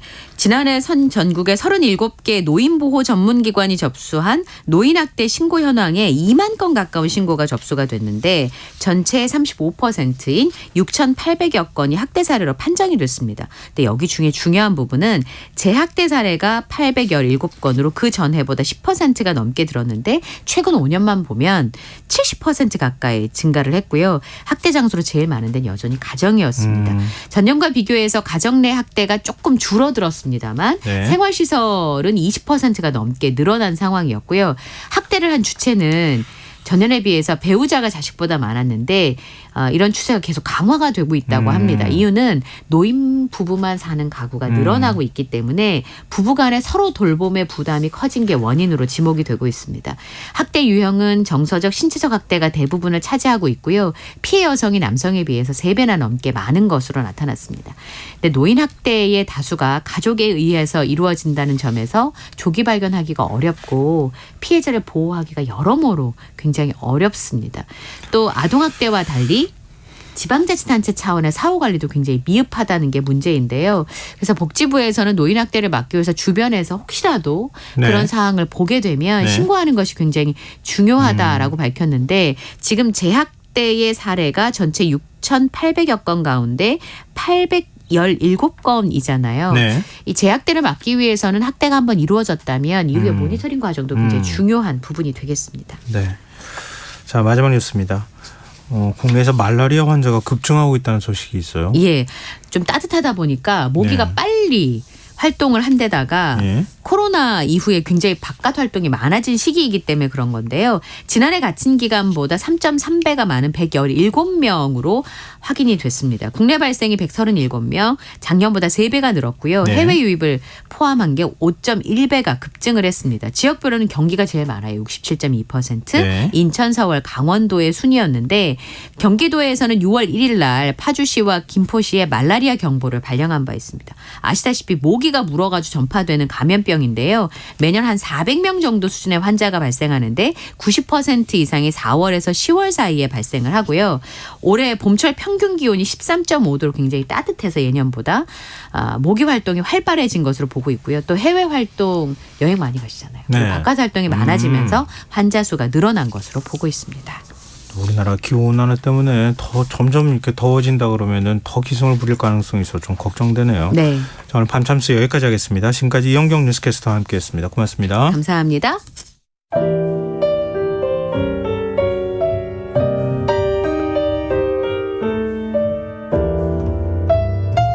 내일의 품격. 김성환의 시사야에서 챙겨가세요. 하루를 마무리하는 시간 꺼내보는 당신의 지식 창고. KBS 1라디오 김성환의 시사야.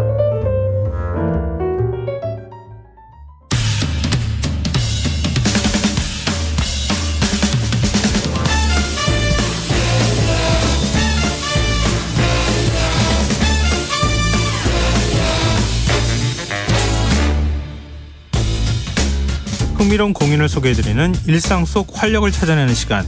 무엇이든 보러 가세요. 공연 제작사랑 앙수 대표 오늘 역시 함께하겠습니다. 안녕하세요. 예, 안녕하십니까. 오늘도 흥미로운 공연을 소개하기 위해서 달려온 공연 알림이 안영수 인사드리겠습니다. 예. 공연 알림이 안영수 대표님, 오늘 어떤 공연 소개해 주실 겁니까? 오늘은 제가 이제 웰메이드 창작 뮤지컬 한 편을 갖고 왔고요.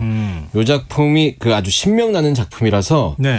방송 들으시는 분들 저 오늘 잘 들으시고 꼭 한번 공연장에 가셔서 네. 이 열기를 한번 느끼셨으면 좋겠다. 이런 작품 하나 갖고 왔습니다. 어떤 작품이길래 이렇게 말씀하시나 궁금한데 신명나게 한번 소개해 주십시오. 신명나야 되는데 작품 제목이 조금 깁니다. 예. 스웨그 에이지 외쳐조선. 이게 뮤지컬 제목이에요. 약간 그 우리 뭐라고 해야 네. 되나요? 저 랩하듯이 해야 되나요? 예, 뭐 그런 느낌이 좀 있죠. 네. 그 스웩 우리 네, 많이 얘기하는 스웩. 예. 스웩의 시대 외쳐조선. 조선을 외치다 뭐 이런 느낌이거든요. 아, 근데 좀 어렵다. 네. 제목이 어려워서 처음에 공연 만들었을 때 제목이 허들이다 뭐 이런 얘기도 좀 있었는데요. 네. 공연을 보고 나오시면 아 이래서 뭐 이런 느낌이 좀 있긴 있습니다. 그러니까 스웨기 에이지는 빼고 네, 네. 그냥 외쳐조선 이것만 기억하고 나올 것 같은데요. 예, 보통 끝나고 나오면 막 외쳐조선 뭐 이러고 나올 것 같아요. 네, 그나마도 공연 좋아하시는 분들은 외조 이렇게 줄여서 말씀하십니다. 죄송합니다. 제가 아니 근데 그렇게도 많이 말씀하세요. 네. 그럼 면박을 줘요. 아 정말로 실제로 그렇습니다. 실제로 스웨그 에이지 외쳐조선이라는 작품인데요. 그 제목 다 한 번에 읽기도 힘들고 들어도 잘 안 들리니까 그렇게 많이들 줄여서 말씀하시는데 예. 제가 작품에 대해서 말씀드리면 예. 이 작품 서울예대 학생들이 처음에 개발을 한 작품이에요. 근데 네. 이 작품을 그 유명한 뮤지컬 배우죠. 홍강호 배우, 김선영 배우 이런 배우들이 소속돼 있는 PL 엔터테인먼트라는 회사가 있습니다. 네. 이 회사의 대표님이 이 작품, 그 서울예대 학생들이 개발한 작품을 보시고 이거 작품 되겠다. 이런 생각이 들어서 계약을 하셔서 이제 이 작품을 저희 기성 공연으로 개발을 하신 거죠. 네네. 이 작품 처음에 뭐 이런 거잖아요. 대학생 때 공연하는 거 보고 내가 그렇죠. 집에서 제작해 줄 테니까 와 같이 해. 그렇죠. 이 공연 한번 작가 누굽니까? 이러면서 이제 만나서 이제 정리를 하신 거죠. 네. 저도 처음에 이 작품 소개받았을 때 이 작품 어떤 작품이냐 제목 들어서는 도대체 이해가 안 가니까 네. 아주 단순하게 들었던 내용이 있는데 랩을 하는 조선시대 이야기 요렇게만 제가 들었어요. 근데 이제 벌써 이 설정만으로도 좀 재미가 있을 것 같은 느낌이 드는 거죠. 이거 조선시대에 랩을 한다는 얘기예요? 예, 그렇죠. 어떻게 하지? 그러니까 설정이니까. 아, 예. 예, 조금만 제가 더 말씀을 드려야지 진행자님을 제가 좀 약간 설득을 해야 될 것 같아서. 네. 일단 시대 배경이 제목처럼 조선이라고 이제 생각하실 수 있는데 네. 여기에 이제 설정이 하나 들어갑니다. 예. 어떤 설정이냐면 시조가 국가 이념인 그런 상상 속의 조선인 겁니다. 네. 시조. 예. 예.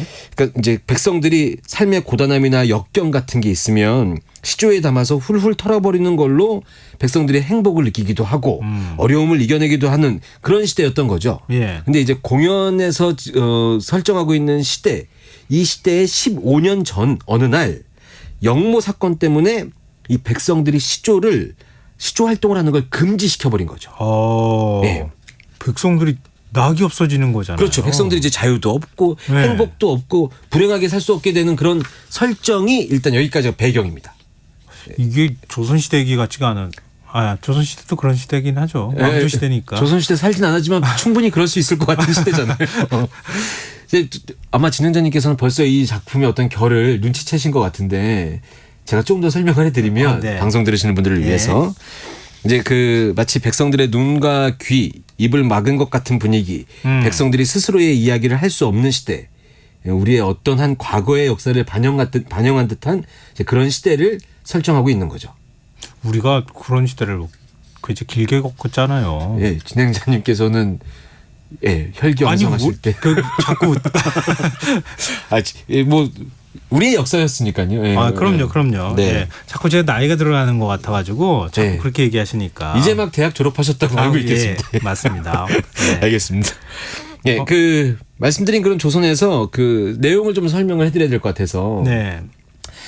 그런 조선에서 어느 날 이제 작은 사건이 벌어지게 되는데 제가 말씀드린 것처럼 시조가 금지된 이런 시기였지 않습니까? 네. 시조가 금지된 이 시기에 늘 그렇듯이 몰래 한쪽에서 비밀리에 모여서 시조를 읊는 골빈당이라는 조직이 있었어요. 네. 근데 이제 이 골빈당이 하는 일이 양반들의 악행을 파헤쳐서 행복한 세상을 만든다는 목표를 또 갖고 있는 거죠. 네. 예. 이제 그렇게 되려면 백성들의 이야기가 이제 시조가 돼서 많은 사람들이 그들만의 소리를 내야 한다고 생각하는 조직인 거고 이런 소리가 계속 전파되기를 바랬던 조직인 거죠. 네. 그래서 이제 몰래 시조를 읊을 수 있는 모임 같은 것도 만들고 비밀 모임 같이 그렇죠. 무슨 요일 날 어디에 모여라 그럼 거기서 금지했으니까. 예. 이런 모임도 만들고 이런 조직인 거예요. 근데 이제 그렇다면은 이 시조를 금지한 이쪽 반대쪽 고위 간부 세력이 있을 거 아닙니까? 그렇죠. 이 금지한 고위 간부 권력을 상징하는 캐릭터가 있을 텐데 이 캐릭터가 바로 홍국이라는 인물이거든요. 이제 이게 홍국이라는 인물은 어떻게든 이 골빈당이라는 조직을 이제 잡아서 처치를 하려고 하는 거죠. 여기까지가 시대적인 배경과 이제 상황 설정 이렇게 제가 말씀드릴 수 있을 것 같아요. 이해되시죠? 네, 금지하는 자와 거기서 벗어나려고 하는 자, 그 둘 간의 대결. 네. 그렇죠. 그리고 권력을 갖고 있는 자와 말할 수 있으나 말하지 못하는 상황에 처한 백성들의 어떤 관계. 시조도 하나 못해? 이런 그거죠. 거잖아요. 바로 그겁니다. 예. 마음속에 있는 얘기도 못하고 지금 뭔가 잘못되고 있는데 잘못됐다고 얘기도 못하는 이런 시대를 반영했다. 이렇게 생각하시면 될 것 같습니다. 참 이게 어디서 많이 본 것 같은 스토리인 것 같으면서도 뭔가 좀 약간 생경한 느낌? 그렇죠. 이거 같이 섞어놓은 거 이게 매력이겠네요. 그렇죠. 알 것 같은 내용의 조선이라는 배경 그리고 거기에 어울리지 않는 것 같은 랩이라는 설정 이런 게 이제 재미의 요소가 되는 거죠. 그렇군요. 제가 조금 더 내용을 말씀드리면 이제 골빈당에 제가 말씀드렸던 이 골빈당에 또 특별한 멤버가 한 명 있는데요. 이 인물이 이 공연의 여자 주인공 진이라는 역할이거든요. 외자입니다. 진. 이 인물은 근데 이제 정말 큰 비밀이 있는데 골빈당에 속해 있는데 사실은 그 반대 세력의 대장이었던 홍국의 딸입니다.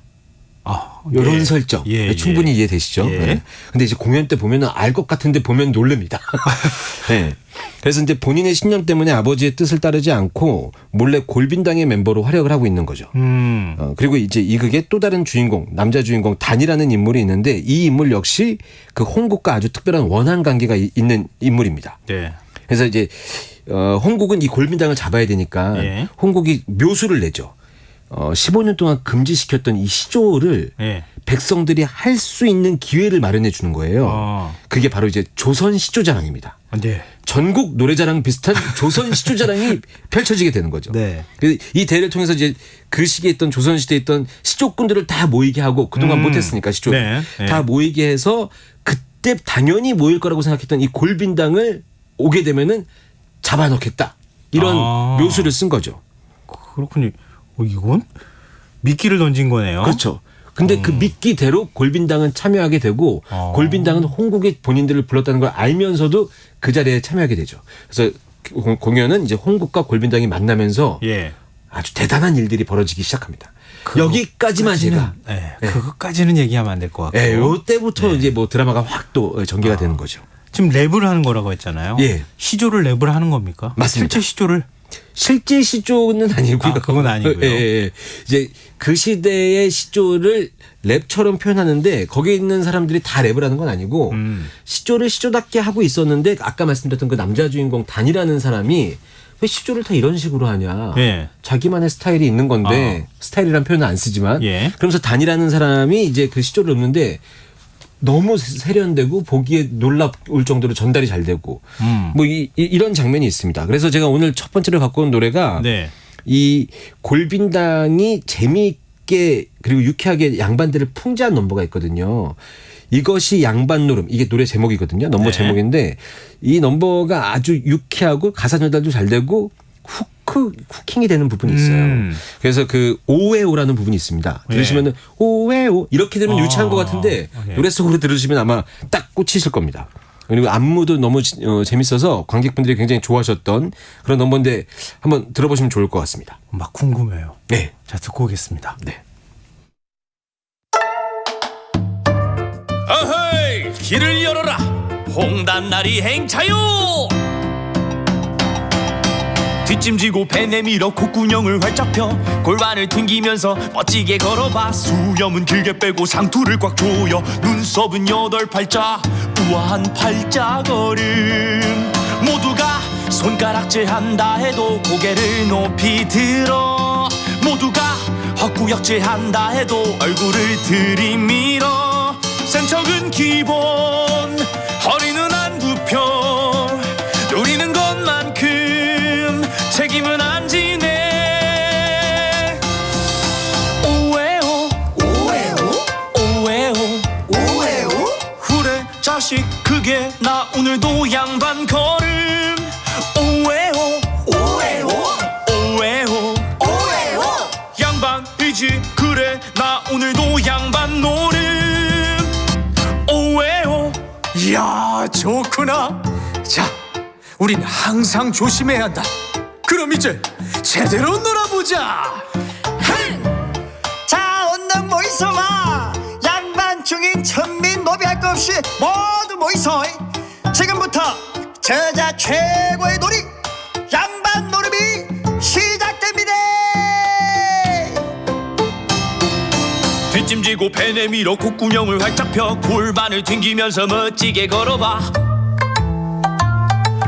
수염은 길게 빼고 상투를 꽉 조여 눈썹은 8팔자 우아한 팔자걸음 모두가 안 된다고 고개 져도 앞으로 나가리 모두가 못한다고 고개를 떨궈도 목청껏 소리치리 남녀노소 모두 모여 자유를 누려봐 양반이고 싶은 사람 손들어 오웨오 오웨오 오웨오 오웨오 그래 자식 다 함께 오늘도 양반 걸음 오웨오 오웨오 오웨오 오웨오 너도 나도 모두 다 즐기세 양반 노름 오웨오 한번 해보시겠소? 아유 천안 농사꾼이 무슨 에헤이 거절은 거절이요. 어이 잠깐 거기 뭐가 쓰여 있는데. 야야야야 이러다가 또 잡혀가는 거 아니야? 어휴 가는 콩알만 해가지고 시조도 아닌데 뭐 어때? 그래 우리도 한번 해보세. 다리도 들고 팔도 들고 저기 골빈닭이다. 오에오 불의 자식 다 함께 오늘도 양반 걸음. 오에오 너도 나도 모두 다 즐기세 양반 노름.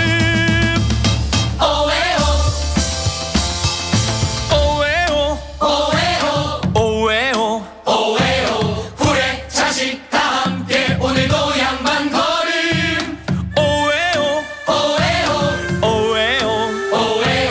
너도 나도 모두 다 즐기세 양반 노름. 오에오 백성들의 세상 오에오 자유롭게 외쳐 불의 자식 다 함께 오늘도 양반 걸음. 오에오 즐거운 세상 오에오 우리 모두 외쳐 자유를 누려 권리를 찾아 모든 백성이 다시 태어나리 새로운 세상을 향해.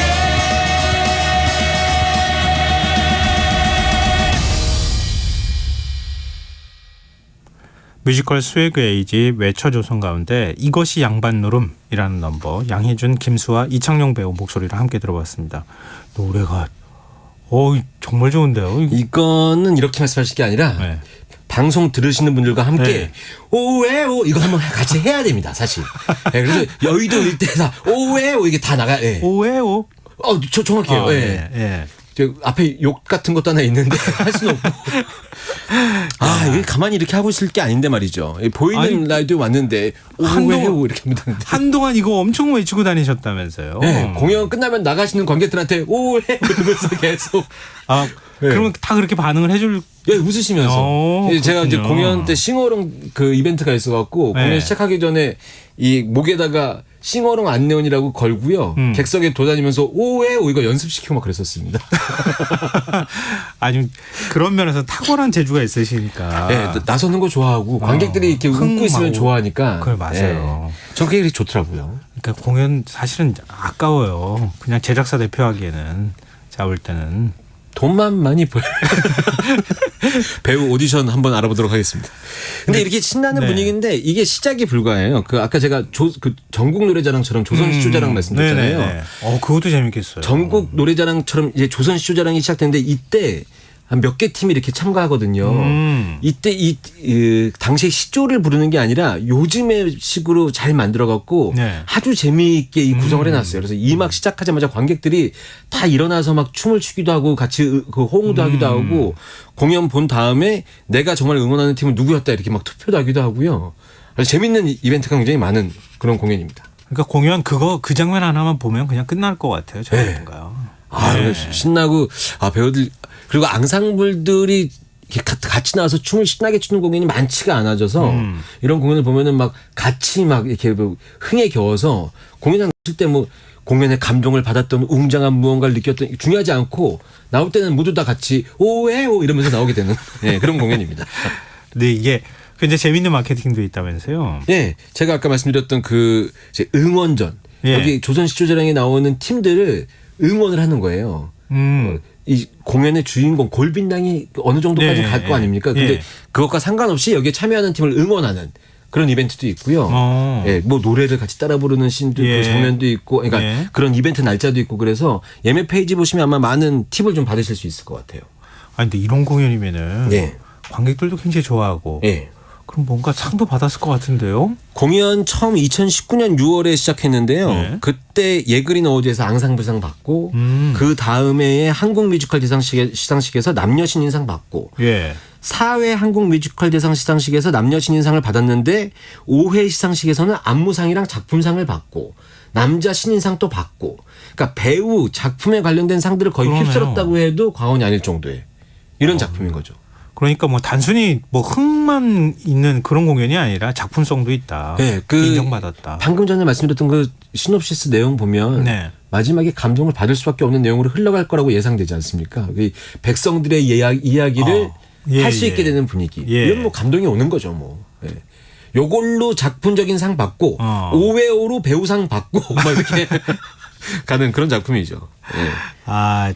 그런데 아쉬웠던 게 2019년에 시작해서 그렇게 딱 분위기를 탔는데 그래서 막 같이 뭐 노래만 같이 부르지 말고 춤도 같이 추자 그래서 댄스 얼롱 이런 이벤트도 만들고 막 이러기로 했었거든요. 네. 그런데 2020년도에 코로나가 딱 터진 코로나예요? 거예요. 네. 그래서 한동안 이렇게 좀 기가 죽어 있다가 이번에 새로 시작했기 때문에 이제 공연 보러 가시는 분들은 다 함께 춤도 신나게 추고 재미있게 즐길 수 있는 기회가 아니었나 이런 생각이 좀 듭니다. 그럼 그동안에 하고 싶었는데도 제대로 못하고 있다가 이번에 다시 무대 다시 올렸다는 거잖아요. 그렇죠. 그럼 그 혹시 그 서울예대 학생들이 맨 처음에 이거 공연 기획했다 그랬잖아요. 네, 만들었다고. 그 학생들이 만들었다고. 그 학생들이 들어와 있는 거예요. 그 출신들도 꽤 있고요. 이 작품으로 많이 알려져 있는 그 아까 단 역할했던 양희준 배우 이런 분들도 이번에도 역시 참여하시고요.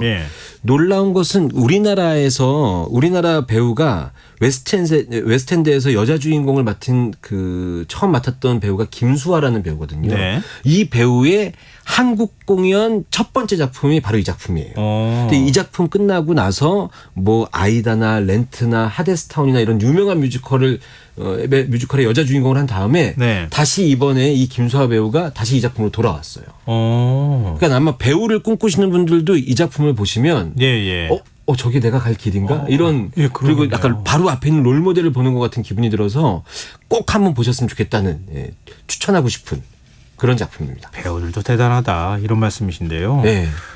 우리 마지막으로 그러니까 시간이 별로 없네요. 항상. 네. 제가 방금 전에 말씀드렸던 김수아 배우라는 그분, 그분의 목소리로 담겨 있는 노래가 하나 있는데 이게 제가 굉장히 신난다고만 말씀드렸는데 이 작품 안에 아까 그 진이라는 캐릭터가 자기 아버지가 홍국이고 자기는 뜻을 달리해서 골빈당에 소속돼 있다고 말씀드렸지 않습니까? 그렇죠. 조선 시대라는 게 저희가 살아보진 못했지만 약간 보수적이고 집안의 어떤 걸 따라야 되고 근데 그 시기에도 그 시대에도 자기의 길을 가겠다는 어떤 신념을 지금의 어떤 여성상을 보여주는 넘버가 하나 있거든요. 나의 길이라는 넘버인데요. 이 넘버 들으면 가슴이 웅장해지면서 뭔가 딱 이렇게 가슴에 바로 꽂히는 이런 메시지가 있는 것 같아서 오늘 마지막 곡 요 곡으로 한번 준비해봤습니다. 그러니까 뭔가 부르고 싶은데 부를 수 없는 시대는 꼭 이런 캐릭터가 하나씩 있더라고요. 있어줘야 되거든요. 우리가 못했던 거니까. 영화도 그렇고. 중요한 캐릭터입니다. 마지막으로 아니 이거는 이 뮤지컬 공연은 넘버를 어떻게 풀어나가는지 그게 제일 궁금한 것 같아요. 이 곡 들으면서 한번 그런 궁금증을 좀 해소하면 좋겠다는 안무도 정말 기가 막힌데 제가 그 얘기를 못했습니다. 다음번부터 뭐 춤도 추시게요? 할 수 있다면? 아니요. 한번 보죠. 아닙니다. 자, 무엇이든 보러 가세요. 지금까지 안웅수 대표와 함께했습니다. 고맙습니다. 감사합니다. 오웨오. 김성환의 시사 오늘 순서 여기서 마칩니다. 모바일 상품권 당첨자는 홈페이지 공지사항에서 확인하실 수 있습니다. 끝곡으로 김수아 배우가 부른 뮤지컬 스웨그 에이지 외쳐조선의 넘버 나의 길 들으시고요. 전 내일 다시 찾아뵙겠습니다. 지금까지 시사평론가 김성환이었습니다. 고맙습니다. 아버지의 한마디 거스를 수 없는